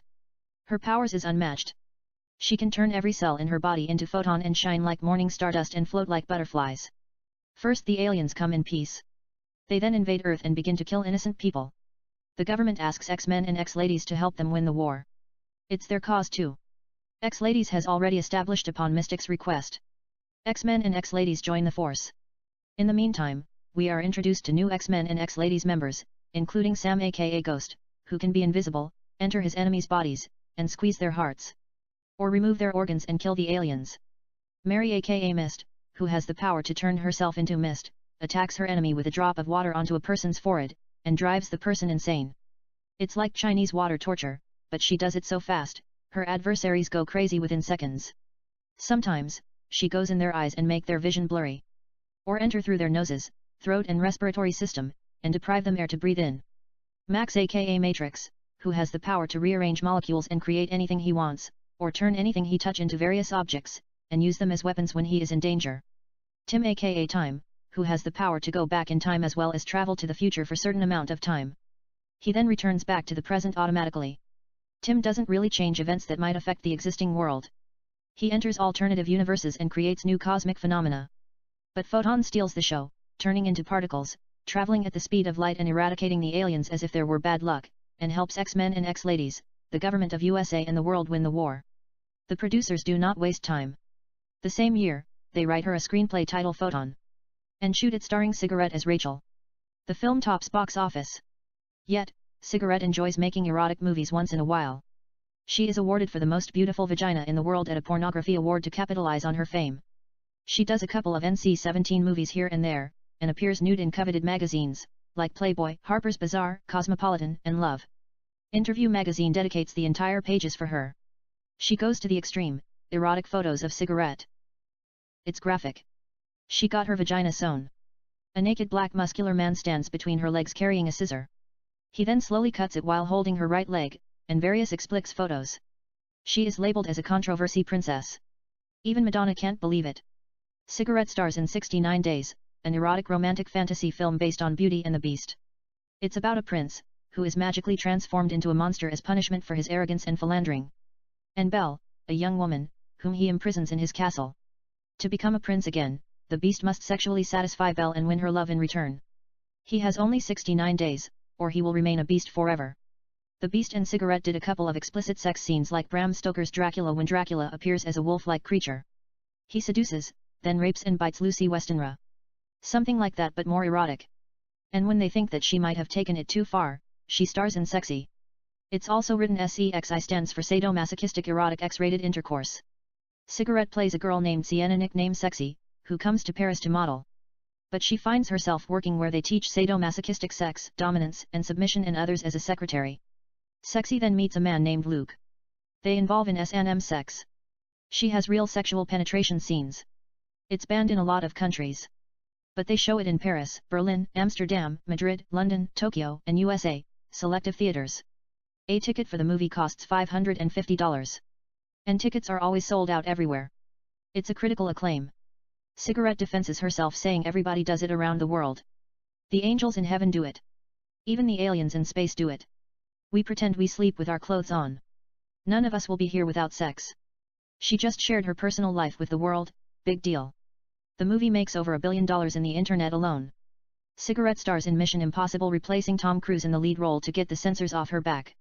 She plays a female spy named Etta, who is assigned by CIA to stop neo-Nazi party that has created a deadly virus called meat that they extracted from meteoroids, which entered Earth atmosphere from space, and fell in Russia. The Nazi takes over Europe and the majority of the world. They are in the verge of bringing USA down to its knees. Etta is asked to recover the virus and kidnap 3 scientists, who created the virus. She also has to kill the bad guys and destroy the main institution where they manufacture the virus. It's non-stop action, which takes her around the world. The movie debuts #1 and smashes box office record, the highest grossing movie of all time. In the meantime, Sebastian is closely watching her career as he continues to manage it. He gets her a production company called Cigarette Pictures. Cigarette begins to direct, produces and stars in films that challenge freedom, creativity, and push erotic boundaries. She appears on the cover of Time magazine as the most influential person in our generation. She tops Bill Gates. As well as sex symbol of all time. She easily passes Marilyn Monroe in 2 separate polls conducted by magazine. But there is something missing in Cigarette's life. She falls out of love with Kevin. They file divorce. In the meantime, Cigarette meets a producer named Jasper, who is married to a crazy movie actress named Jenny played by Jennifer Lawrence. Cigarette falls in love with Jasper. They begin to have affairs secretly. In the meantime, she films Love Lies Bleeding. She plays a girl named Natalie. She is 26. She has been smoking since she was 12. It seems life is imitating art. Natalie is trying to quit. But cigarette has become a big part of her life. The craving of nicotine has taken a hold of her soul for 14 years and made her lead a bohemian life. There were days that she had smoked 3 packs of cigarettes a day while writing her third novel, The Perplexing Rhythms of Emotions, a fiction but semi-autobiography. Natalie knows that cigarette causes cancer and has killed people she knew and loved dearly, including her father. Since she wants to lead a healthy life, she seeks a professional help. She joins Quit Smoking or Die. Natalie meets a man named Richard, 30, who have been smoking since he was 10. It's instant attraction. Natalie and Richard begin to spend a lot of time together, getting to know each other and fighting their craving for nicotine. Richard is a graphic artist and a part-time painter. He is optimistic. But Richard has just one weakness. He is a chain smoker. However, Richard believes life is a miracle and anything is possible if one puts his or her mind into it. In the other hand, Natalie thinks life is a nightmare. She has personal demons that have kept her at bay. She says that they have tortured her soul as long as she can remember, because she always seeks the heights. Her life is full of contradiction. She says we come to this world without knowing anything and die knowing life is pain. She has her own doubt and fears everything that she works hard for and the people that she has loved will be gone someday. This is for nothing. We all will disappear from the face of the earth someday as if we have never existed. It's sad. Why not live without purpose? But she doesn't believe any of those deep down in her heart. She has always striven for personal excellence. Natalie aspires to be the best. A little bit sin here and there won't hurt while keeping sense of adventure at the core of her soul. Natalie and Richard begin to date. They make love here and there. She is a gifted writer. Her first novel titled Sweet French Kiss has brought her quite fame and fortune. She won a Pulitzer Prize for fiction. It's optioned for a film. Natalie is also unpredictable. Nobody knows what she is thinking. Even thought she might give you that pessimistic impression once in a while, but she always thinks abstract. She's desirous of everything. If she wants something she must have it. Richard is Pollyanna-ish, thinks life is colorful, shows Natalie life that is filled with promises, romance, and faith. He paints her portraits and does a gallery. In the meantime, Natalie publishes her 4th novel titled Invisible Tears in the Tempest. It is about her personal struggle that she has with the voices in her head, which the lead character that Natalie created believes they are separate entities. And they are keeping her at edge of chaos and riveting nervous breakdown. It quickly becomes the New York Times bestseller. Natalie and Richard get married. She gives birth to a daughter. They name her Christina. Later her real fear come true when Richard diagnoses with lung cancer. He has been secretly smoking. Natalie knew about it, but she has cheated as well, helps him fight it standing by him day and night as he goes through chemotherapy and battle for his life. Subsequently, she is told that her 4-year-old daughter, Christina, has a heart condition called cardiomegaly, enlarged heart, and will need a transplant. To raise awareness, Natalie rides her bicycle from New York City to Los Angeles, 2,462 miles, in 32 days, despite the fact she was a lifelong smoker.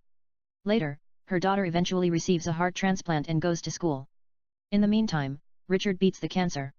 Natalie begins to work on her 5th novel titled Breathe. Later, she has a stomach pain, goes to hospital for a regular checkup, and is diagnosed with ovarian torsion, caused by the rotation of the ovary. The doctor tells her she will be fine. It's treatable with either laparoscopy or surgery, but Natalie can't have a baby anymore. She is devastated. Natalie has always wanted a baby boy. They correct it. Natalie begins to smoke and drink heavily and falls into depression. Richard tries to comfort her, tells her that he loves her no matter what. He owns his life to her. She stood by him when he needed her the most. He's with her now when Natalie needs him the most. They make love in round candlelight. In life, nothing is accurate. Despite the fact, various doctors have told her she can't have baby, Natalie gives birth to a boy. They name him Michael. Natalie then publishes her 5th novel, but changed the title to Love Lies Bleeding. It is a biography. Natalie wins the Pulitzer Prize in Literature. The film ends with Natalie, Richard, and their children having a picnicking at Central Park. Michael grabs a cigarette from the ground and gives it to Natalie in spite of there is a sign that says Smoking Free Park nearby. She tells Michael that's bad. Don't ever touch it again. She kisses him on the cheek, and then gazes at the cigarette and smiles at the camera. Cigarette wins Oscar for her performance. Later, the paparazzi photograph Cigarette and Jasper in act kissing in Malibu Pier. Cigarette is back on the covers of tabloids. But this time, it is fatal. Cigarette celebrates her 29th birthday on the set of Addiction. Jennifer comes to the set with a gun, shoots and kills her. The end. Kate, Jennifer Lawrence killed her. It's a sad story. Adrian, I don't like the ending either. I'll change it. Maybe Cigarette and Sebastian start dating. They get engaged and later married in a small private wedding ceremony in the beach with few guests and friends, nothing extravaganza. She then catches him having sex with a supermodel, who looks exactly like Sasha Pivovarova. Cigarette shoots and kills him. She gets away with it. They find her not guilty by reason of insanity. It's a joke. I'll think a positive ending. Kate, it's not that bad. I love it. But I doubt Chloe is going to like it. She might want something raw. Mockingly, you could have written her something more seductive and darker like Cradle of Passion, sex from the beginning to the end. Adrian, joking, I thought about it. Kate, Sean is right. You do have a thing for her. Adrian, it's not what you think. I just wrote the plot in my laptop in one sitting, 25 pages. Then I couldn't help it. You know, ideas just keep pouring in my brain like the rains in Ireland. I thought about turning into a novel. But I decided the opposite and wrote 245 pages screenplay. I just want to focus on her images and dialogue instead of words that are usually used in novels and can't be captured in camera. You know, like James Joyce's Ulysses, William Faulkner's The Sound and the Fury, and Leo Tolstoy's Anna Karenina. The words are glamorized. They are designed to grab your attention and challenge your basic cognitive thinking. They know how to make love to words. Yet when you adapted them into screenplays, they lose their essence. They are not as good as the novels unless you pull strings, and change them a little bit here and there or add piece of your soul. In contrary, Cigarette is vision. She is larger than life.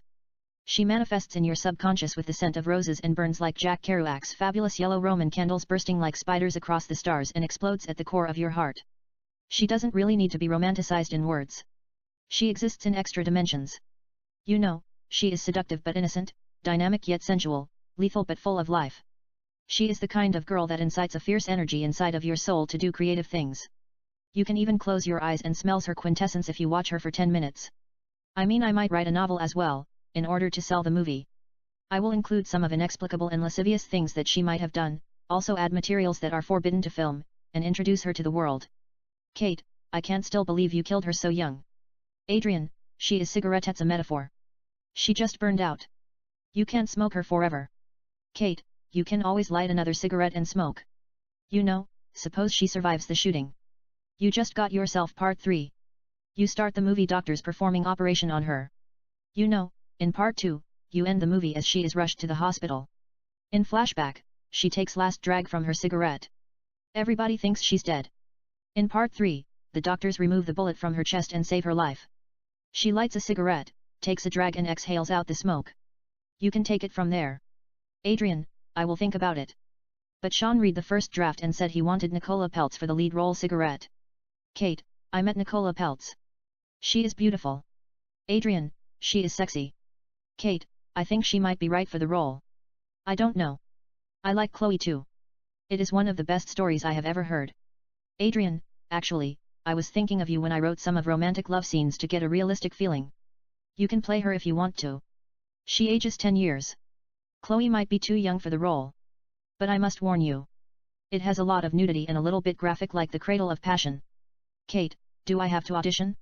Adrian, you would have probably gotten it without audition. Sean loves you.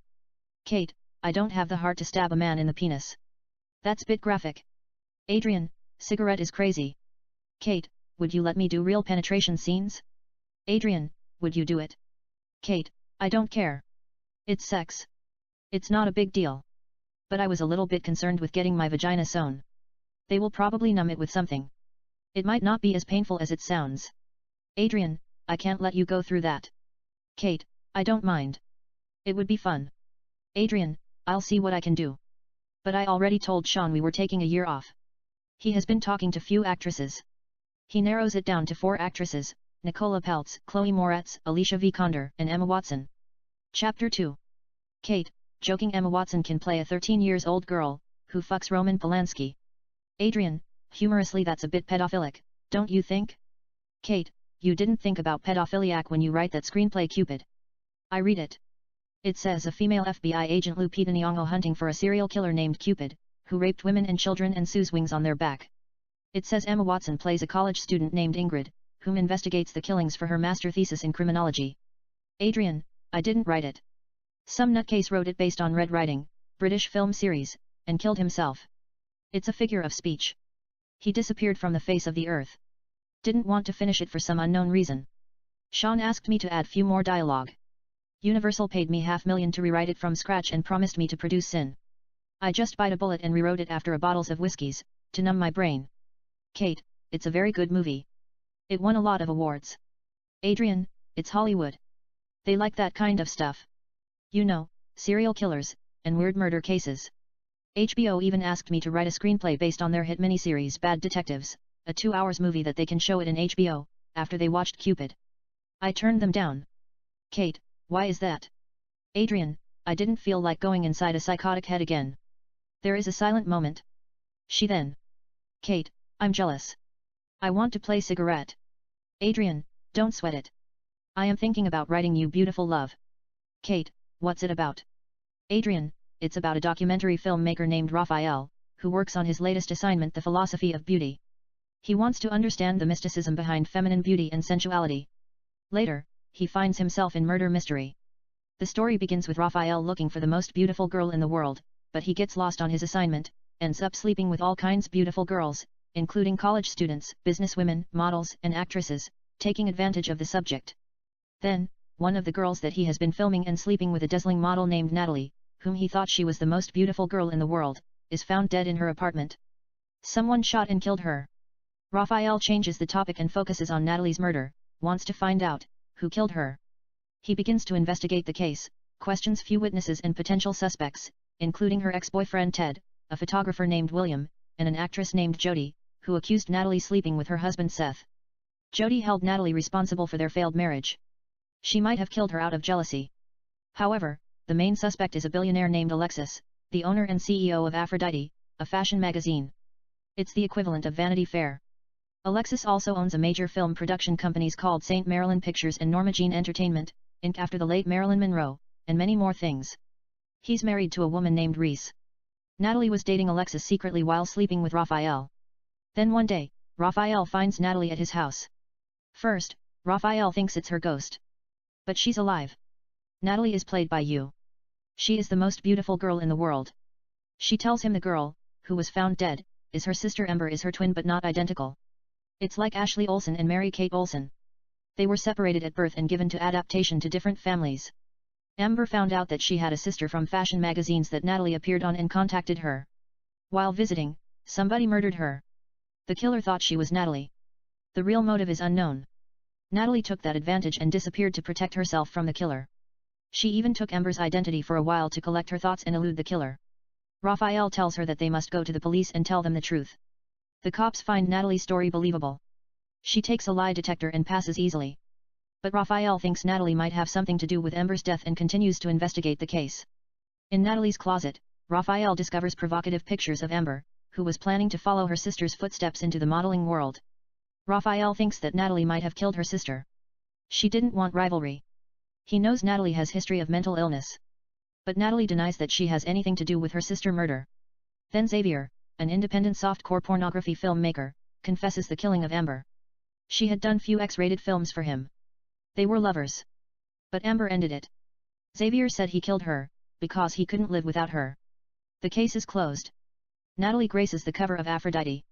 She tells Alexis that she doesn't want to live in the same house that her sister was murdered. He buys her a new house, signs her to appear in 3 films, and asks her out on a date. Natalie, who's upset with Raphael, accepts the date. Meanwhile, Raphael is not convinced that Xavier, who is diagnosed with schizophrenia, killed Ember. He knows that Xavier gave a false confession. Raphael checks Ember's Facebook account and looks at a couple of Ember's photos. One photo stands out. She was wearing a scarf around her neck. It's the same scarf that Natalie wore on the cover of Aphrodite. First, he thinks Natalie might have killed her sister to have all the spotlight for herself. He then finds a video that Natalie left behind, a photo shoot that she did for Aphrodite fashion magazine. In the video, Alexis puts the scarf around Natalie's neck during a photo shoot session. Raphael then envisions the whole incident in his head. Alexis killed Ember thinking she was Natalie. Part 4. Alexis took the scarf from Ember's neck, and later, placed the scarf around Natalie's neck at the photo shoot. He quickly calls Natalie, who happens to be on a date with Alexis, to warn her. She ignores him. Raphael steps out of his apartment in a hurry and drives like a madman in the street of Los Angeles to save her life. He texts her that Alexis killed her sister. Natalie looks at the text message, excuses Alexis, and goes to the ladies' room. She calls Raphael and tells him she's on a date with Alexis. Raphael tells her to leave the restaurant as soon as possible and advises her to call police. But her cell phone battery dies. Alexis comes to the ladies' room to kill her just as she escapes through the window. He looks for her. After hide and seek, Alexis finds Natalie outside running in the street. She runs as fast as she can. Alexis catches up with her. When he's about to kill her, Raphael comes out of nowhere, shoots and kills him. Raphael and Natalie kiss French. The end. Kate, that is an interesting story. I like Saint Marilyn. It sounds like a fashion label. Adrian, that's for the late Marilyn Monroe. She might as well be canonized to saint like Saint Joan of Arc. We'll celebrate June 1st, her birthday, as Saint Marilyn Day, and followed by Marilyn Monroe Movie Festival Week in Hollywood, something like Sundance. Kate, I might start a fashion line, Saint Marilyn. You know, like Valentino, Versace and Yves Saint Laurent, featuring evening wear, perfumes, bags, sunglasses and lingerie. Adrian, that would be something. Kate, but business is unpredictable. It's hit or miss. Adrian, I doubt anything would go wrong with Saint Marilyn. It's a home run. I'll help you with the finance. But it'll be your brand 100%. All the profits and every penny that you make will go to your bank account. Kate, you came up with the name. I know you, Air. You just don't want to trap yourself in mindless things that people do for living every day.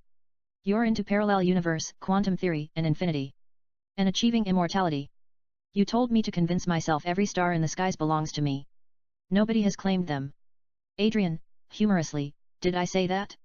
Kate, you said not only would I be rich spiritually, but I could also focus on things I am passionate about, which is acting. In your case, it is to write screenplays and fuck every actress that spreads her legs for you. Adrian, that's not true. I love you more than life itself. I wouldn't do anything that make you unhappy. Kate, you're a writer, darling. I know you can do better than that. Adrian, never mind. I'm guilty. I'll make it up to you. Kate, how are you going to make it up to me? Adrian, I'm going to write you a movie called Saint Katie. Kate, what's it about? Adrian, I don't know it yet. Let me see. It's going to be about a journalist who witnesses the murder of her best friend by the leading president candidate of the USA at a fundraising party. She happens to be in the bedroom porch after she had fallout with her boyfriend.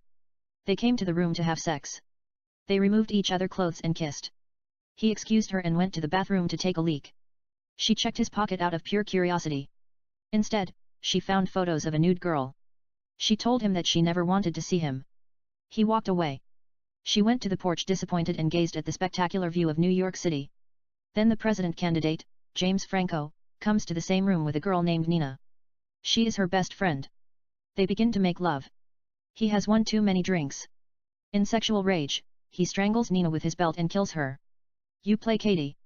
You record everything with your cell phone, including his bodyguards taking your best friend's corpse. You almost leave the building unnoticed.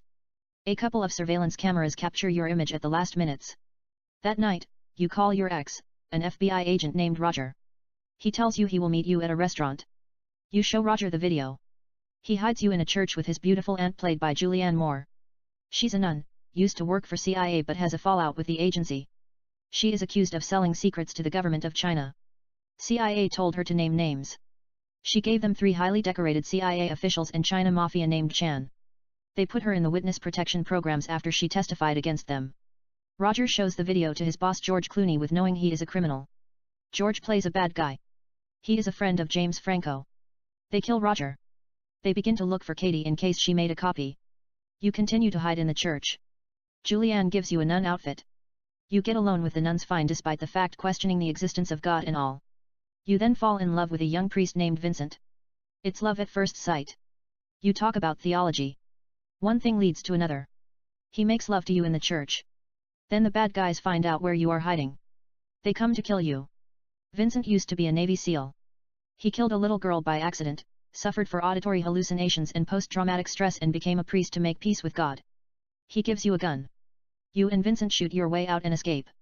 Later, they kill Vincent. You get upset, put a nun outfit and come to the headquarters of James Franco.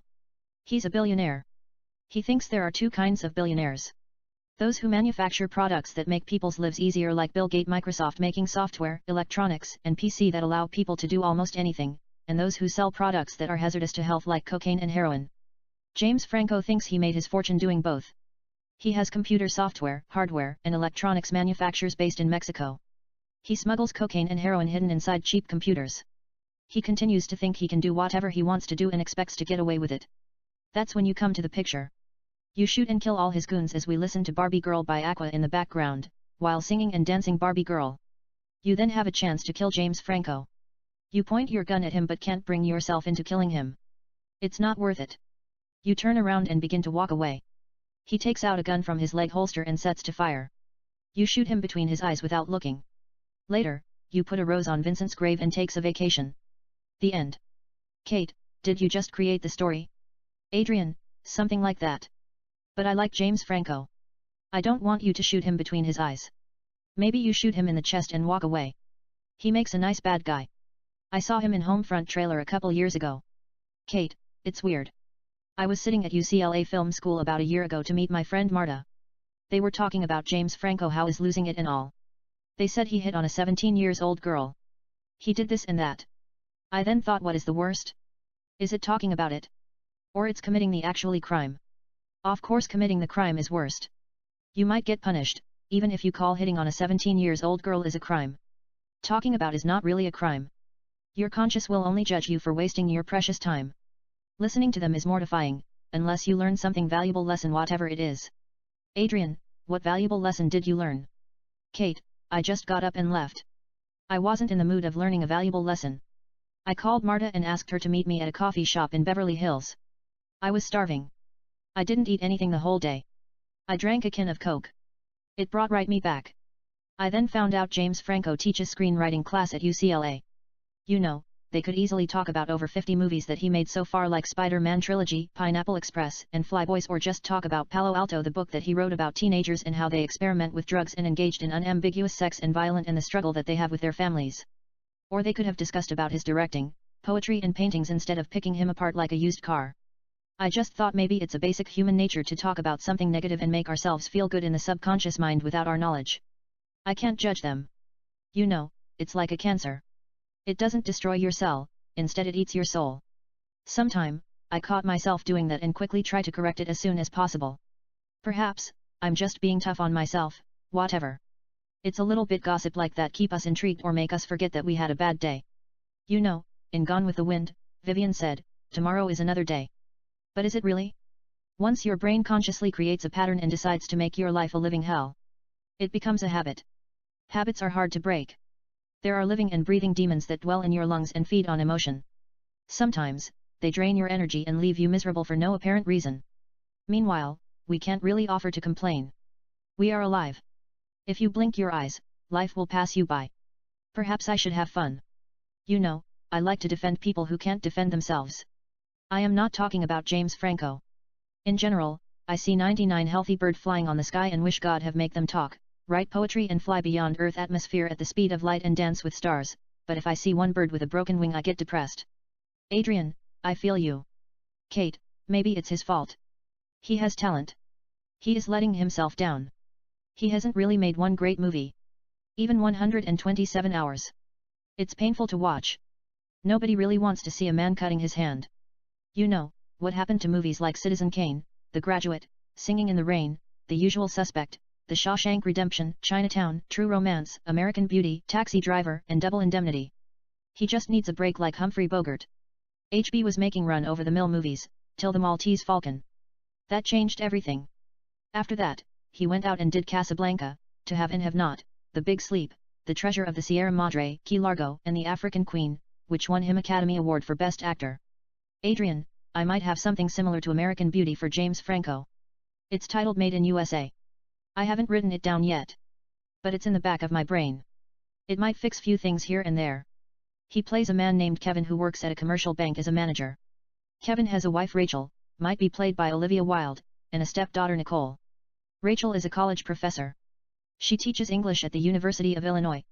Nicole is 16. Olivia could have played her sister. Angelina Jolie played Colin Farrell's mother in Alexander despite the fact there is only 1 year different. That's beside the point. I don't want Olivia to feel bad. She is in her prime. You know, she played Justin Timberlake's mother, a film titled In Time. But people stop aging at 25. However, I want to give the film a seductive twist. She might like it. Anyhow, Nicole is at age where a lot of teens experiment with drugs and engage in unadvised sex like you just mentioned in Palo Alto. She's confused. She has to deal with peers' pressure, academic expectation, and others. Kevin, on the other hand, is trying to run a respectable city bank in suburb of Chicago. But the thing is, Citibank is one of the shadiest bank in the world. They were charged abusing the public trust and fined $12 billion by the government. They traded against their own customers for personal gain and used sensitive information entrusted to them to manipulate markets. Kevin is the one who has to deal with those sensitive information and sort things out. But he also knows that's just a slap on the wrist. It is nothing compared to what is really going on behind the scene, including money laundering and embezzlement. The majority of money comes from the sale of illegal drugs or drug traffickers. It's $400 billion business. Kevin is aware of that. He is waiting opportunity to present itself. In the meantime, Kevin has to be there for his wife and stepdaughter. Rachel had Nicole in her teen. Nicole's father was a rock star. He died of drug overdose. But luckily, she has a supportive family. Not only did they help Rachel graduate college with honor, but they also took care of Nicole. Later, Rachel got her master and PhD in medieval English and got a job at the University of Chicago as a teacher. She is in early 30. Kevin and Rachel have been married for 5 years. Kevin sees Nicole as his own daughter. But Nicole has developed a crush on him. Perhaps it has to do with her age. She is going through puberty, has seen her stepfather and her mother having sex in the living room, even watched a couple of sex videotapes that they made amateurishly. She had gone through their stuffs to steal money and stumbled on sex video accidentally on purpose. At the dinner table, Nicole looks at Kevin as if she were lost in her heart. Kevin knows what she is thinking but plays it cool. Instead he asks where she sees herself in 4 years. Nicole tells him she wants to be an actress. Rachel tells her Nicole is not very good at dealing with rejection and she might as well pursue a different career. But Kevin says that Nicole can write a screenplay, direct and star in her own movie. The bank will finance her film. He encourages her to follow her dream. Kevin tells her she has to remain focused, stay away from drugs and sex, study hard, read a lot of books, and surround herself with success. Not to listen to those negative voices in her head and always do the right things. But Nicole knows that he's just pretending to be a father figure. He has fantasied about her making love to her, even masturbated in the shower. Every person that she has met wants to fuck her. He is not different. She has reached puberty faster than a lot of girls in her age, developed breasts when she was 14. It could also be choices that she has made. She is promiscuous, lost her virginity in 8th grade. Her nickname used to be Lana Turner. She was with a group of students, who were considered cool kids. They locked themselves in classroom and had sex wearing S&M and leather. They videotaped it in the reminiscence of Madonna's Justify My Love and posted in the web. Nicole is suspended indefinitely. She enrolled into a different school and changed her style into dark but seductive. In the meantime, Rachel has noticed her daughter behavior and Kevin's attraction toward Nicole. But Rachel has her own secret. Not only is she having an affair with a professor named David in the English department, but she is also involved in lesbian sexual relationship with one of her students named Jessica. She has never told to anyone, even to her shrink. Yet Kevin doesn't care less. He has his own vice as well. He has a Vietnamese mistress named Tina. They have engaged in all kinds of explicit sex. They have fucked while doing cocaine, ecstasy, methamphetamine, speed, and Viagra. They did all sort of sadomasochistic sex. He also pays her rent and takes care of her insurance and a couple of bills. Tina is actually a stripper. She takes Rachel's English class at the University of Illinois part-time. Later at the bank, opportunity presents itself. Carlos, played by Benicio del Toro, an associate to a Mexican drag lord named Capra de Mayo, approaches Kevin and asks him to transfer money through several countries to obscure where the money come from. It's money laundering. It's simple. Works like this. There is placement, a drug deal deposits cash, millions, in the bank. Banks are required to report high-value transaction. But they usually do not. Instead there is layering. The bank sends the money through various financial transactions to change it to clean. And make it difficult to follow, for insistent putting the money into various banks. Or bank-to-banks transfer, wire transfers between different accounts in different names in different countries. They make constant deposits and withdrawals or changes the amount of money in the account. Or they purchase expensive items like house, boats, car, jets, which later they will change into some sort of money. It's to make the original dirty money impossible or difficult to trace. Then at the integration, the money resurface in the mainstream economy in legitimate form. It appears to come from a legal transaction. Kevin takes the dirty money $54 million, sets up various accounts and makes it legitimatized and completes the money laundering processes. Later, at dinner table, Kevin, Rachel, and Nicole discuss about what directions they're heading. Nicole starts dating a 26-year-old African-American college student named Roger.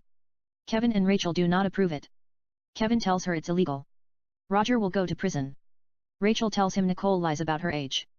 Kevin says he's black. He doesn't care about her age. Nicole accuses him of being a racist. He tells her that he's not a racist. Even if he were a white boy, he would not have cared if she is 16 or 24. She is an attractive young woman. In front of Rachel, Nicole asks him if he would fuck her. Kevin and Rachel don't know what to make of this. Rachel is upset at Kevin and asks him if anything is going on between him and her daughter. He calmly tells her Nicole is confused. It's typical for a girl at her age to be rebellious. They should talk to her as if she were their best friend instead of trying to communicate with her as her parents. That's why most parents lost their kids to drugs and sex. They try to parent them like God. Thou shalt not do this and that. They will eventually rebel like the devil and his fallen angels and fall into darkness. Rather let them make mistake. Instead, parents should learn from their children's mistakes and save them from corruption at any cost. And always be there when they need them the most. Rachel says Nicole is rude. They should start grounding her. Kevin says there is no grounding in this house. They are smarter than that. Rachel says she is her mother. This kind of behavior is intolerable. Kevin tells her that he wishes he had provided sperm during the making of Nicole, but it didn't happen. Regardless, he is her father now. He loves her to death. They will not punish her for expressing her frustration. It's her feeling. They have to respect it. Rachel says, "Are you saying I should respect the fact that she wants to have sex with you?" Nicole feels that they are talking as if she is not there. Kevin gives up, and reluctantly asks Nicole to apologize to her mother. Rachel says she should apologize to Kevin as well. Nicole tells them why she should apologize to anyone. He is a racist. Her mother is a lesbian. She can eat her pussy if she wants to, bitch. Nicole tells Kevin you should fuck her in the ass once in a while for a change. She will stop acting like a saint. She gets up and leave. Rachel's heart stopped for few seconds. She thought Nicole founds about her relationship with Jessica, female student. Luckily, Nicole is an actress. Rachel has watched her performed in school a couple of times. She takes a deep breath and says her daughter is in character. Both Kevin and Rachel agree to leave her alone. Like her real father, Nicole is also a rocker, sings and writes music, has experimented with marijuana, done pills and tried cocaine, but she is always focused. Nicole knows what she wants. She wants to rule the world like Madonna. She idolizes the pop star. Nicole is just going through phases. Kevin and Rachel talk about having a boy or adopting a son. Kevin thinks maybe Nicole needs a brother to keep her grounded. But who is going to keep eye on the baby? They both value their freedom. They can't even contain Nicole. It could also mean no more fooling around. They can't staying out late, travel around the world and do drugs and sex. It means they might have to sacrifice few vices that they got themselves into. Kevin makes up an excuse and leaves the house. He does cocaine and methamphetamine with Tina. He fucks her doggy style while watching Hitler giving his infamous speeches in big screen that he just bought while blasting Metallica's Enter the Sandman. It's to achieve some sort of orgasm. He's not racist or anything. His friend Trevor told him to try it. Trevor said, evil plays important role in achieving some of the best orgasm known to mankind. He advised him to watch Hitler's speeches while having sex and listening to Enter Sandman. It's like talking dirty to bitches, except you are really accessing forbidden dimensions and releasing the demons in hell in your balls. You come like the devil. In the meantime, Rachel meets Jessica at a motel. They have sex. Nicole invites Dominic. They have sex as well. She records it secretly. Later, Nicole shows the video to her friend Molly. They talk about sex with African Americans. Nicole tells her she loves it. Nicole is just experimenting. She has a crush on John, the capital of soccer team. John is the most popular kid in the school and had asked Nicole to prom before. But Nicole turned him down. Everybody thinks she is a bad girl who doesn't go for pretty boys. It has brought her quite fame. She is the coolest girl in the school. Yet, Nicole is in love with John. He takes the same drama class with her. John likes her too. She's very talented, not to mention extremely sexy, way beyond her age, and dead drop gorgeous. Yet, Nicole has a lot of demons at such young age. She thinks that God cast Satan and all the fallen angels in her heart. Nicole likes to paint her hair black-red, puts a black-red lipstick and wears black-red clothes. She also applies deep black-red and violet makeup to her eyes, which make her look out of this universe. They call her Sin. Like I just mentioned earlier, they all want to have sex with her, even the teachers. She is possessed. People can't help turning around and checking her out. Later, she invites her parent to high school for As You Love It that she wrote and stars with John. It's loosely based on Shakespeare's As You Like It. Kevin is developing a feeling toward his stepdaughter. He couldn't take his eyes off her during the performance. He is dreaming of her as if she is performing particularly to him. Kevin, Rachel, and Nicole sit and have a dinner at a 5-star restaurant to celebrate her success. Kevin tells Nicole that was the best performance he has ever seen in his life. She is a star. They should move to Hollywood and focus on her career. It's just a compliment. Rachel thought she was amazing as well. She praises her performance. But Nicole knows she got Kevin where she wants him. Kevin keeps looking at her eyes and breasts. That night Kevin comes to Nicole's room without a single drop of cloth and stands at her door. She hears him. She gets up and opens the door just a little bit. He doesn't try to hide. He wants her to see him. But Nicole plays it cool. She opens the mirror closet, removes her underwear and touches her private part. She then puts the chair in the middle and bends for him, so he could see her ass and vagina in the mirror. He begins to masturbate standing at door. Nicole then sits on the chair and begins to finger herself too. She could see him masturbate in the mirror. Kevin then comes inside her room, on the floor, between the openings and goes down on his knees in climax spasm. Kevin then gets up and turns around and returns to his room. Rachel is half sleeping. She doesn't say anything. Nicole cleans it with her t-shirt and throws the t-shirt away. In the meantime at work, Kevin continues to involve in illegal activities at the bank. He is very good at when it comes to money laundering. He creates a new method called virus. He creates fake internet businesses account. He places the money on the accounts, and brings it back. It attracts a lot of drug dealers. Benchio brings him a couple of clients.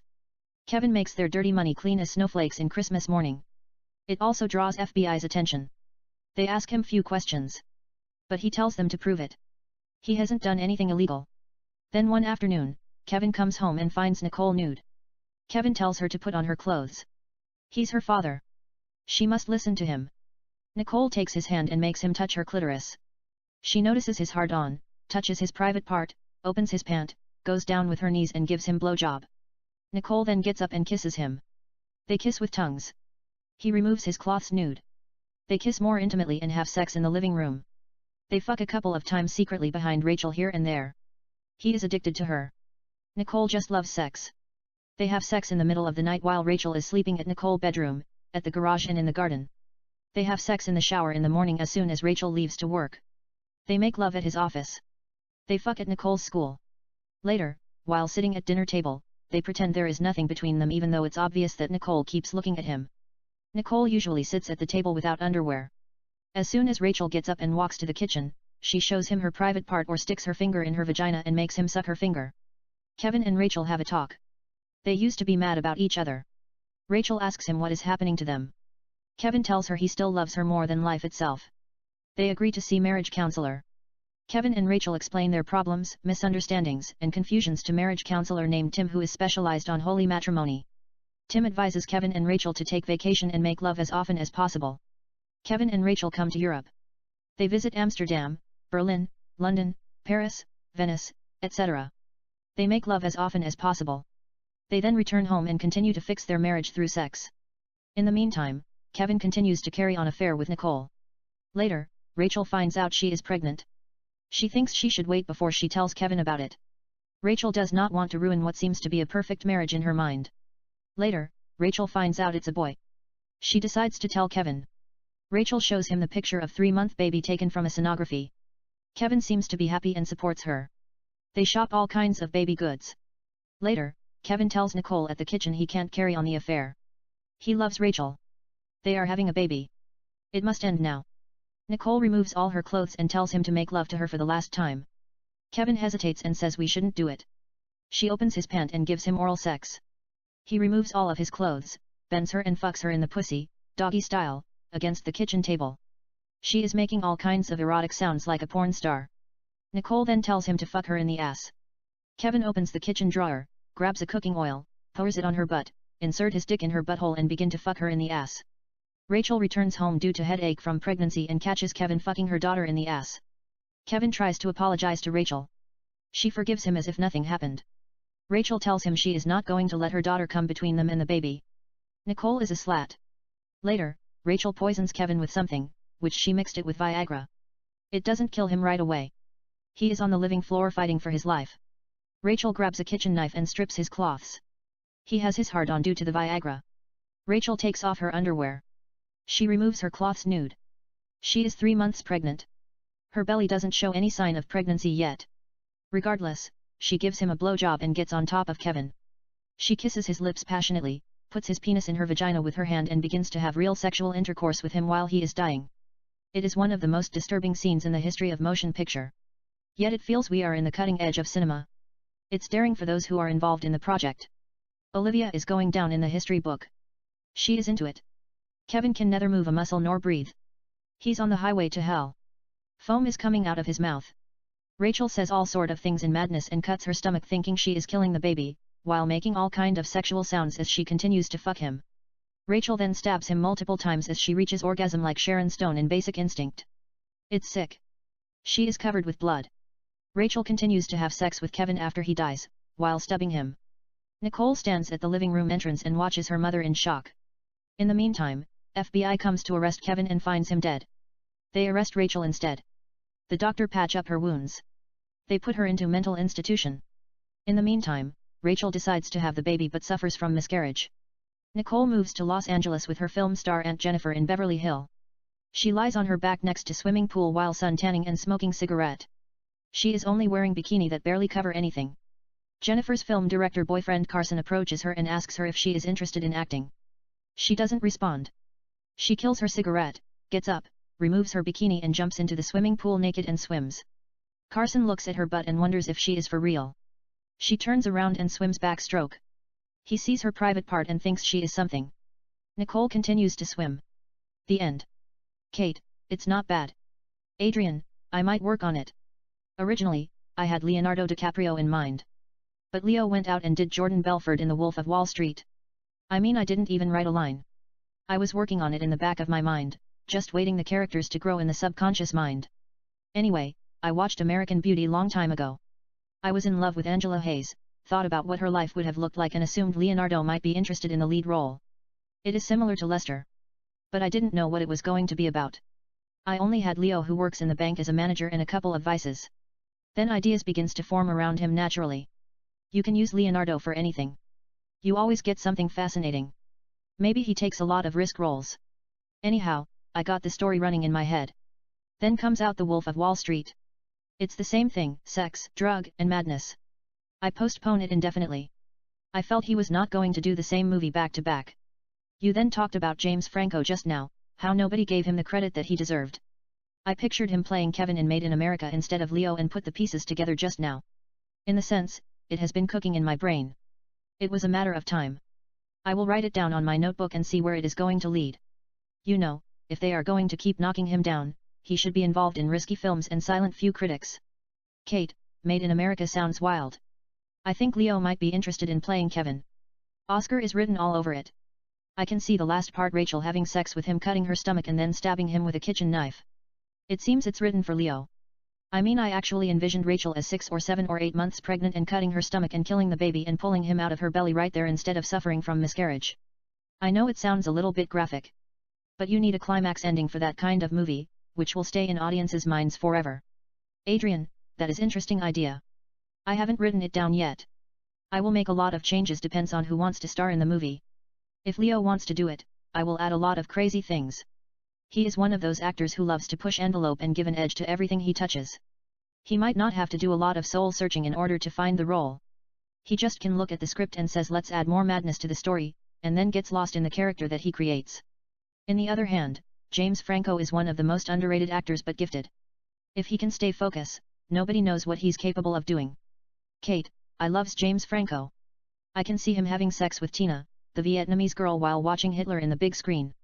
But some people might find it more extreme than the last part. Part 5. Adrian, that was supposed to be comedy. Kevin is lunatic. You haven't heard half of it. He gets a couple of wicked dogs, pit bull, Rottweilers and all. He don't usually see the dogs. So they could be very aggressive. He has caretakers who take care of them. Kevin pays them good. They tie the dogs near the bed and leave. Kevin then has sex with Tina while doing cocaine and blasting, who lets dogs out by the Baha Men and the dogs barking like crazy and all. If they fall from the bed or get too excited and move too much, the dogs will tear them to death. I mean, he does a lot of experiment. He even made love to Nicole with snakes crawling on the bed and everywhere in the room while doing all kinds of drugs and alcoholic beverage and blasting to Sai Gangnam style. You know, some of the snakes are poisons. He has some snake control people and paramedics, standing by outside if the snakes bit them. Later, he makes a couple of millions for the scam. He arranges a room, buys a couple of lions. They give the lions that are chained a couple of live pigs. Kevin make love to 3 girls as the lion decapitate the pigs in the same room while blasting Black Sabbath's War Pigs. Kate, joking, so you want to fuck me while you're watching Hitler's speeches, snakes crawling and lions decapitating pigs. You comes on my lips. Adrian, I like when you talk dirty. It makes me want to fuck you till you pussy goes numb, and come on your ass. But I would rather kiss thee from your head to thy toe and make beautiful love to you. Kate, I just want to make life easier for you, but I like the idea of your fucking me till my pussy goes numb, but I prefer fucking me doggy style while watching Hitler's speeches if evil plays important roles in achieving some of the best orgasm. Is it true? Does evil really play important roles in achieving some of the best orgasms? Adrian, first of all, I cannot imagine in a billion years fucking you doggy style while watching Hitler's speeches. There is nothing sexy about Hitler's speeches. Kevin is actually romantic. He makes love to Rachel in a big custom-made glass box at the bottom of the ocean for their 6 years wedding anniversary while butterflies floating inside. It has devices that emits oxygen. It lights with all kinds of color. He paid $10 million for the glass box alone. They have sex while listening to Sex on Fire by Kings of Leon as sharks and all kinds of exotic fish swims around the glass. Some might say that's still dangerous. But evil and sex don't mix. We are talking about making love. Evil cannot stand a chance against love. It's common sense. Kate, I don't believe in common sense. You still didn't answer my question. I know you, Air. Sometimes, you write based on things you heard in your head. I want to know if evil or the devil really plays any kinds of role in achieving some sort of sexual climax unknown to mankind. Adrian, the devil destroys your soul. Love heals you. There is nothing like love in the universe. I wrote To Kill Young Adolf Hitler. It was one of my early screenplays. You know, it's supposed to be small independent film. There were scenes where Hitler gave speech. I thought it was hilarious. That's where I get the idea in the first place. It has nothing to do with evil. Kate, what's it about? Adrian, 1973 New York City, 2 Jewish boys, Jacob and Seth, build a time-traveling machine. They travel back in time and come to Germany to kill a 15-year-old young Adolf Hitler in 1904. Since the machine is destroyed in the process, they have only 24 hours to find Hitler and kill him. After it passes 24 hours, they will return back to the future automatically. Yet conscience comes to play. Jacob tells Seth he can't do it. Young Adolf Hitler is innocent. But Seth tries to convince Jacob that they have the knowledge of Hitler's wrongdoing. They know what Hitler is going to do. He killed millions of innocent people. Seth tells him that they can't kill people based on their future actions. He is still a 15-year-old boy who hasn't committed any crime. Seth tells him that he will kill him with or without his assist. Later, Jacob and Seth meet Diana, a beautiful Jewish girl from Warsaw, Poland. She is 22. They tell her what they are up to. They are from the future. They are going to kill young Adolf Hitler. She asks them if they kill young Adolf Hitler now, won't that affect the future? Not only will they cause chain reaction, but they might not even be born at all. Seth explains to her a little bit change in the fabric of the cosmos is acceptable to some degree. That is why they have only 24 hours to kill Hitler and returns where they come from. Diana is attracted to Jacob. She convinces Jacob not to kill him. He's still 15-year-old boy. It might haunt him the rest of his life. Jacob decides to spend whatever time he has with Diana. They talk about history and take photos together. He gives her a necklace. They kiss intimately. Later that night, Jacob and Diana make love. Jacob warns Diana to leave Germany, and take as many Jews as possible with her. In the other end, Seth tracks down young Adolf Hitler and points his gun at him. But he couldn't bring himself into pulling the trigger. Time continues to tick. Seth then closes his eyes and shoots young Adolf Hitler in the knee as time expires. Seth and Jacob find themselves back in the future, present. They watch a video of Adolf Hitler giving his infamous speeches in front of thousands. To Seth's surprise, Hitler used a cane to support his bad knee, which he suffered from the shooting. Later, Jacob finds out Diana had saved millions of Jews who left Warsaw before the war. Her son Aiden established a Jewish military resistance and fought the Nazi. He was killed in 1942. Jacob then meets a young woman named Natalie. She is Aiden's daughter. Jacob is her grandfather. But Diana never told to anyone about her secret. She died of cancer in 1962. Natalie comes to Jacob to thank him on behalf of the survivals. She says that her grandmother told her that she would never understand none of it. Natalia gives him hundreds of unopened love letters and the necklace that he gave to Diana. It contains the photos of Jacob and Diana. Later, Jacob visits Diana's grave. He reads the letters and looks at the photos of Diana and his son Aden. He's considered by many Jews as a legend if not a biblical figure like David. Aden was a hero who single-handedly fought the Nazi. In the end, Jacob and Seth sit at a coffee shop and talk about fixing the time travel machine for the thriller of it. Jacob then sees a girl who looks exactly like Diana as she walks into the coffee shop. Magically, everything changes around them. They are actually at Veronica's house. She is Seth's sister. Veronica is an actress married to a famous movie producer named Jason. There is a big party in progress. Jacob and Seth are smoking joint. In the television, Hitler's cane is gone. Actually, they are watching Charlie Chaplin in The Great Dictator. It might have happened in a parallel universe. It's not clear. It could be a dream or delusion or hallucination. Regardless, in this life, Diana is an aspiring actress. She comes to the party with her friend Madison. Jacob and Seth's action has only created alternative universe. Things remain the same in the real world. Diana sees him. She is attracted to him. Later, Jacob walks up to her and introduces himself. They strike up a conversation. They talk about life here and there. He then asks her to dance. They dance slow and kiss instinctively as if they know each other in the previous life. He sees everything unfold before his eyes. Making love to Diana, history playing in rewind, Diana giving birth to Aden, Diana writing love letters to him, Aden fighting the Nazi, etc. Jacob parts his lips and asks Diana if she wants to take a walk. They take a walk in Brooklyn Bridge conversing. He tells her the story. They then stand lips to lips. They start out kissing slowly as they talk. They then kiss passionately. The end. Kate, that is an interesting story. Adrian, I thought Mila Kunin might like it. I had a little bit crash on her when she did Forgetting Sarah Marshall long time ago. I found out she is Jewish and put the pieces together in a minute. Kate, anyway, I like Saint Katie. It is nothing sexier than a nun with a gun. But I hate too much shooting. Adrian, Saint Katie won't be about killing. It will be about you making the film. You play the lead role, an actress who takes a controversial role. It starts out fine. You know, it's a movie about a girl who becomes a nun to hide from bad guys. They find her and come to kill her. She turns the table around and kills all of them. However, the story focuses on you as an actress, your relationship with the lead actor, the director, and your ex, and the controversy surrounding the movie, especially after you pose nude for Vogue magazine to sell the movie. You know, exclusive photos 10 pages wearing a nun outfit and revealing your breasts, a little bit your private part, pretending to be pleasing yourself with crucifixion while sitting in the bathtub filled with rose petals. Kate, that's sexy. Adrian, but you receive a death threat. You thought about quitting acting. It's not worth of dying for it, is it? Deep down in your heart, you know, acting is everything to you. You breathe, bleed, kill, and die for it. Regardless, you tell yourself you chose to do it and will have to face the consequences. You follow that performance with passion of Saint Katie, 30 minutes a realistic video, that you wrote, produced, starred, and directed. It's about an actress who buys an abundant cathedral in New York City. She redecorates the church and begins to live in it. She then falls in love with an angel. He makes love to her in round candlelight. Later, he disappears from the face of the earth. She starts to experience sexual climax out of the blue and bleeding that leaks through a mysterious cut down by her breasts, near her heart. The doctors say they don't know what is happening to her.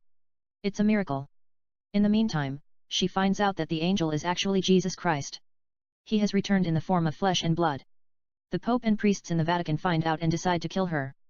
They turn into vampires, wolves, and all kinds of mysterious creatures. They strip her cloths, drink her blood from her neck, breasts, and vagina in some kind of devil ritual. They then nail her on the cross, nude, and burn her alive like Joan of the Arc.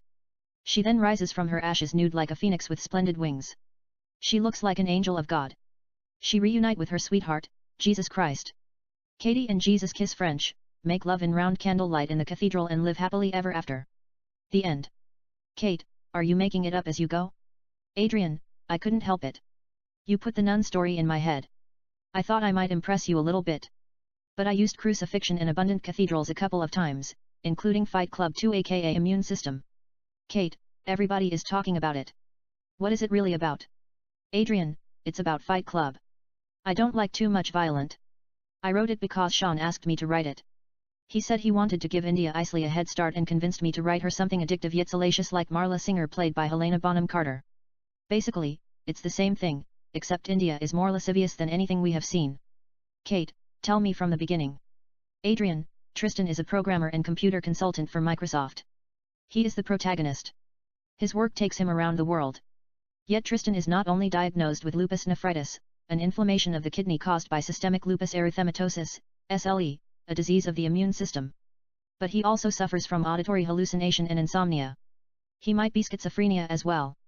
Yet no one can doubt he is the best employee Microsoft has ever hired. When the company makes a new software, they send Tristan to explain what the software is all about. One day, Tristan comes to a hospital for a regular checkup and runs into a girl named Mia played by India Isley, who happens to be wandering around the hospital. Tristan notices she has marks and bruises on her eyes and face. He asks her what happens to her. She tells him she had a fight with her boyfriend Jared. He is a medical interner. Mia asks Tristan if he has OxyContin or something that keep her alive for a while. He doesn't have anything. Yet Tristan and Mia exchange contact information and go to their separate ways. Later, Tristan meets Tyler in the plane. Tyler tells him that he is a self-made billionaire. His business is ranging from energy drinks, performance enhancement drugs, medicines that help people lose weight, depression pills, what have you. He also sells all kinds of software and video games that he wrote. Tyler tells him how he could make mass distraction weapons if he wants to and end the world as we know it. Nobody is going to stop him. All the information are in the internet. One person can make a difference. Tyler gives Tristan his card. Later, Tristan finds his condominium in Manhattan burnt to the ground. He calls Tyler. They meet at the bar and talk about how they can achieve success at the maximum level. Tyler tells him they can turn the world upside down, define history, and change the universe forever. It's all in our DNA. They can fuck around with human genome and all that's genetic manipulation. He can wipe out all diseases, including aging. He has experimented on rats and monkeys. He said that is nothing. You have to ask yourself, where did life come from? It doesn't matter. Wherever it came from, it has a sense of direction. It is conscious. There is infinity. So life has understanding of infinite universes. It's coded in the gene. Life turns them on one by one through time. You know, from a single cell to thinking human being. What's next? We are bound to conquer the universe and must act accordingly. Time is illusion. We have to take advantage of it. Tyler seems smart. Tristan is taken by the idea. Tyler then asks him if he is into mixed martial art. Tristan tells him he doesn't really care about it. He likes peace. It makes no sense as two guys beating each other into pulp. But Tyler gets Tristan in headlock without a warning. They begin to fight. They then come to Tyler's creep. It's an abandoned cathedral. Tristan realizes what Tyler is talking about. We seize all kinds of lab equipment, computers, and surveillance cameras. Tyler shows him how to make various things, including pills that helps people fight depression, lose weights, auditory hallucination, and others. They also write all kinds of illegal software programs and video games. They sell all kinds of products and formulas to various famous companies and new upcoming businesses. Later, Mia calls Tristan and tells him that her boyfriend Jared beat her and she doesn't have the heart to leave him. Mia is addicted to OxyContin. Jared provides her all kinds of pills. Tristan tells her there is nothing that he can do. She should just leave him and go somewhere else. Tyler overhears the conversation, comes to Mia and her boyfriend's apartment, beats the hell out of Jared, and brings Mia to his cathedral. They have sex at the sculpture of Christ in round candlelight. Next day, Tristan can't believe what Mia is doing there. She tries to kiss him. But Tristan tells her to respect his personal space. Mia, who thinks Tristan is weird, tells him to go fuck himself and leaves. Later, Tristan, Tyler, and his Fight Club buddies destroy a couple of franchises. Tristan and Tyler talk about changing the world. Tristan wants to be left alone. He just wanted to do his things peacefully. In the other hand, Tyler wants to make the army of God. He wants people to go out and live to the fullest. Tyler doesn't really like people who fuck up. Sometimes, he is kind, like if he sees prostitutes, he gives them everything he has in his pocket, sets up interviews and gets them respectful works at all costs. Or he will kill the employers if they don't give the girls work. He will burn their houses or kill their dogs. Besides, he has all kinds of connection. As long as people are willing to work, he will find them something to do. He says there are billion stars in the universe. It's not up to God. It's not up to the devil. It's not up to the angels in heaven. People do not have to do things they don't want to. He doesn't believe in destiny bullshit. People are not predestined to do things that are unpleasant. They have choices. If someone wants to be a rocket scientist, he can be it through hard work and determination. Let's create AI that have no feelings. Let's the robots do the dirty jobs. We are not put in Earth to live forever. Science tells us the sun will consume the planet in 5 billion years. We are meant to leave it, conquer the universe and travel beyond infinity. The soul is more powerful than the creator itself. It won't never settle for less. But sometimes, Tyler can also be cruel. If he sees an overweight man, he would put his gun in the fat person's mouth and tell him if the individual doesn't lose certain amount pounds or weight, Tyler will shoot him till the bullets exit in the back of his head. He says he will feed them to sharks or starving people in Sudan. Tyler hates people who fuck up. Tristan begs him to leave them alone. These are the same people who write some of the best computer program that we take for granted. Tyler tells him that he just got carried away. He is sorry. He is confused like the rest of us. Tristan says everybody has the right to do whatever they please. They are here for short period of time. Let them enjoy life as much as possible, regardless of choices that they make. It has nothing to do with the path that life is taking. Tyler says jokingly he watched this movie about CIA kidnapping hackers, who hacked classified government files, put them in a building and make them hack into foreign nuclear secret. They can wipe out any country from the face of the earth without leaving their chairs. Some of them are fat as pigs. Who are we to judge? Fuck it. Let them get fat, blow up countries from the sky and die with heart diseases at the end. Tyler thought about turning them into tuna. He would then put a fake label and feed them to third world country like Soylent Green. Tyler adds in fact, let everybody have fun. Let them catch STD. Prostitution is one of the oldest profession in the world. I will just watch Sex and the City while fucking Mia. The more people get sick, the more money I make. I'll just keep making cure. Sometimes I don't know what the fuck I am talking about. My brain has stopped functioning. He quoted Harry Lyman, third man, like the fella says, in Italy for 30 years under the Borgias they had warfare, terror, murder, and bloodshed, but they produced Michelangelo and Leonardo da Vinci and the Renaissance. In Switzerland, they had brotherly love, 500 years of democracy and peace, and what did they produce? The cuckoo clock. Tristan doesn't know whether to agree or disagrees with him. But he can live with it as long as he doesn't feed people to sharks. Later, Tristan, who had been taking advantage of his Microsoft work traveling and all, leaves his work with payment due to immune system disease, lupus nephritis, and Tyler, who continues to make billions through his sick mind, establish one mixed martial art club after another throughout the world: Paris, Berlin, Rome, Madrid, Johannesburg, Los Angeles, Miami, Dallas, Chicago, Boston, etc. All kinds of people join the club. It quickly becomes the largest organization in the world. They become headline after Project X set 32 key government buildings, around the world, on fire. Tristan doesn't have a clue what actually is going on. He disapproves their action. Tyler takes the responsibility. He tells Tristan he has a plan. The world needs to change soon or later. Tyler establishes his own army and guerrilla fighters around the world after he trains them, using all kinds of performance enhancement drugs. His soldiers become invincible. They are as crazy as the demons in hell. They begin to overthrow one government after another. Tyler uses his CIA connection and opens the gate of hell. He becomes Satan himself. They create a total chaos around the world. Tristan tells Tyler that he doesn't want to be a part of this madness. He wants to be left out. In the meantime, Tristan and Mia begin to see each other.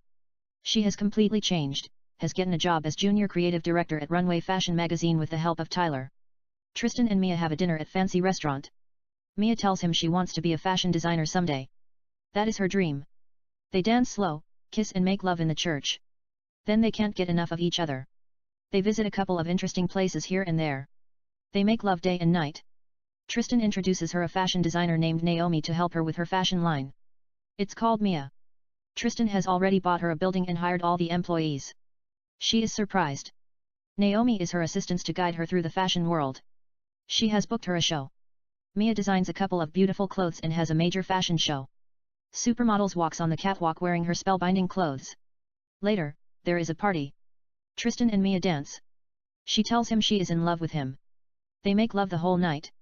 In the meantime, Tyler continues to set the world on fire in absolute terror, hacks into all the nuclear programs around the globe and activates them. He sets a date to end the world as we know it. He is going to destroy everything that humans have achieved so far. And kill every living soul in the planet. Tyler then disappears from the face of the earth. Tristan thinks he might have planted the idea in Tyler's head, and begins to look for him everywhere. He looks for him throughout the world. Tristan asks people if they know Tyler, where he might be. But they all refuse to tell him. Tristan then finds Tyler at St. Peter's Basilica in Vatican City at the last day. Tristan asks Tyler to inactive all nuclear weapons. Tyler refuses to do it.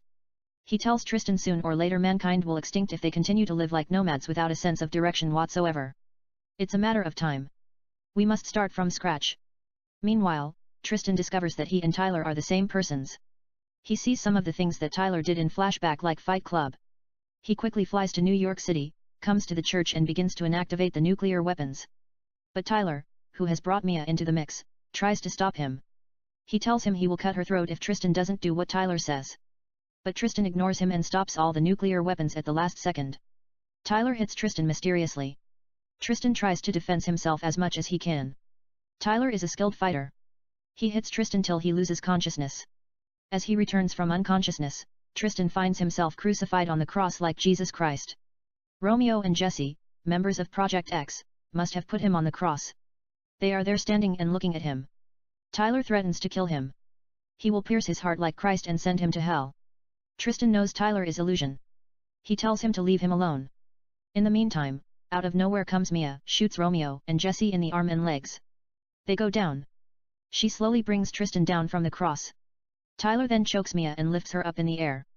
Tristan quickly collects his strength and gets Tyler away from Mia. They have an epic fight.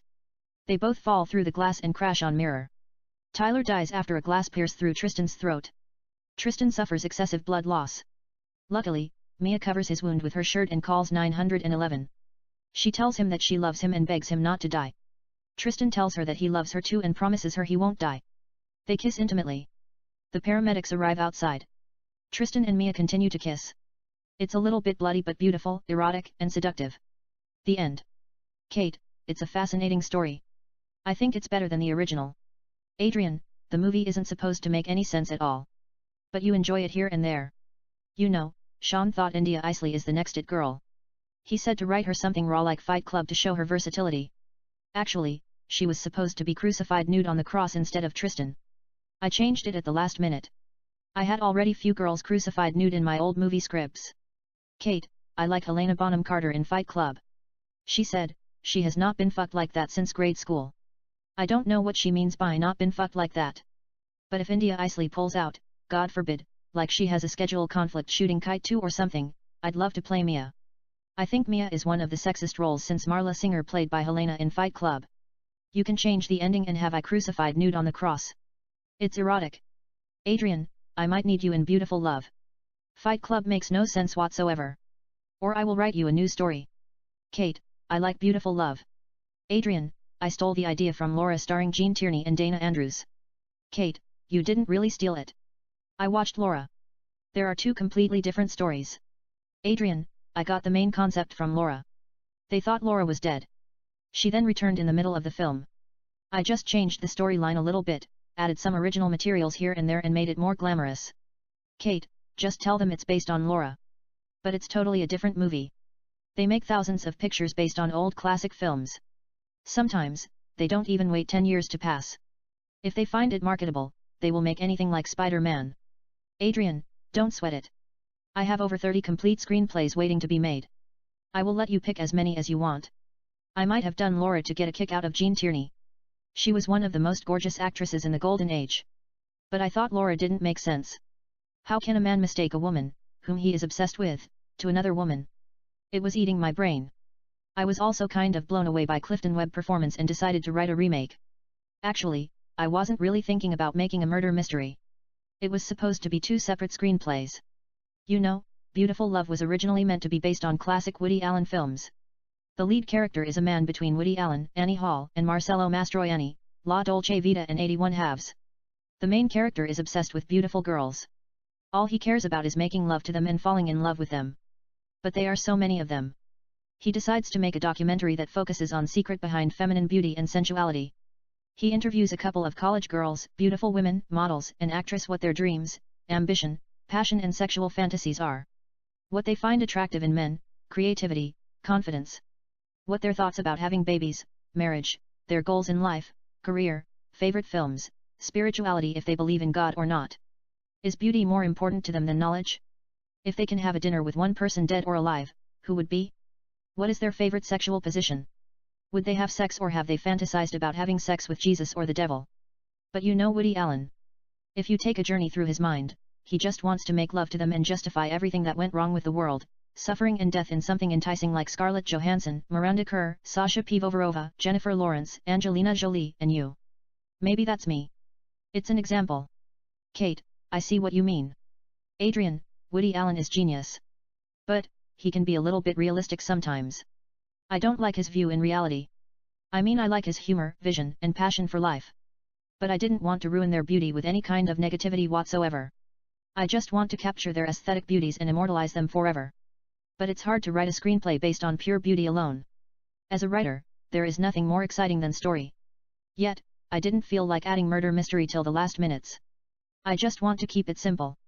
I wanted to write a beautiful film. I thought about interviewing real beautiful women around the world, college students, models, and actresses, and get honest answers.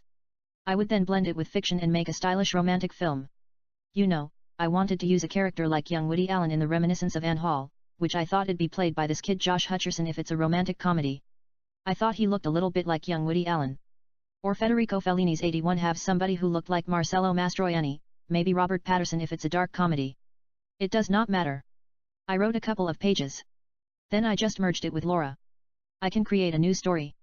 You know, whoever it's, Robert Pattinson or Josh Hutcherson, the main character Brendan is trying to understand the philosophy behind beautiful girls. He easily falls in love with every beautiful girl he sees. He is addicted to them.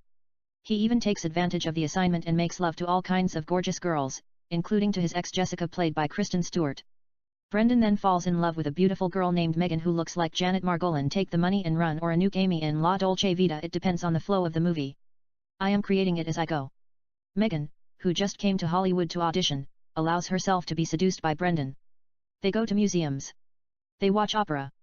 He doesn't like it. Instead he takes her to a movie theater. They watch a couple of classic films. They then go a seductive jazz bar. He takes the stage and sings for her. Later, they comes to his apartment. They cook, dance slow, kiss and make love.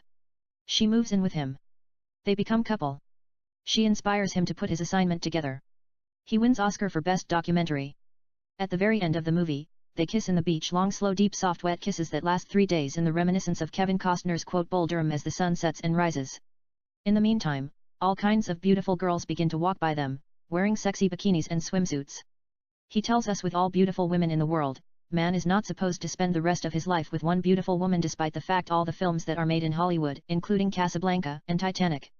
Don't even mention stage plays like Romeo and Juliet by William Shakespeare and Much Ado About Nothing. Beautiful girls are life. Here in the City of Angels, the girls look like seraphs who just fall down from heaven. Monogamy is not only unnatural. It should be sin. However, love is stronger than anything. Honoré de Balzac, a French novelist, once said true love is eternal, infinite, and always like itself. It is equal and pure, without violent demonstrations, it is seen with white hairs and is always young in the heart. Brendan adds, true love is that intense unrestrained climax feeling that you get the depth of your heart, when you see a beautiful girl created from your soul while you're wide awake. Your spirit jumps out of your body and disappears from the face of the universe when you just think about her. You might lose sight of what it matters the most and miss to adore her. Once in a while, it might escape from your memory to build a cathedral in your heart and worship her. Sometimes, you might fail to remember that she is created out of your breath and soul and hurt her feeling here and there. But never forget to kiss her till you are out of breath and your soul bleeds like flesh. They kiss intimately. The end. Kate, that's not bad. Adrian, I might work on it under the title of The Secret Life of Beautiful Women and add few twists here and there. Kate, it sounds like a typical Woody Allen movie. He is the only person in the world that can ask women would she have sex with Jesus Christ, and get away with it. But as much as I love Josh Hutcherson, I want to see Robert Pattinson in a dark comedy. I have seen him sing. He is a very talented singer.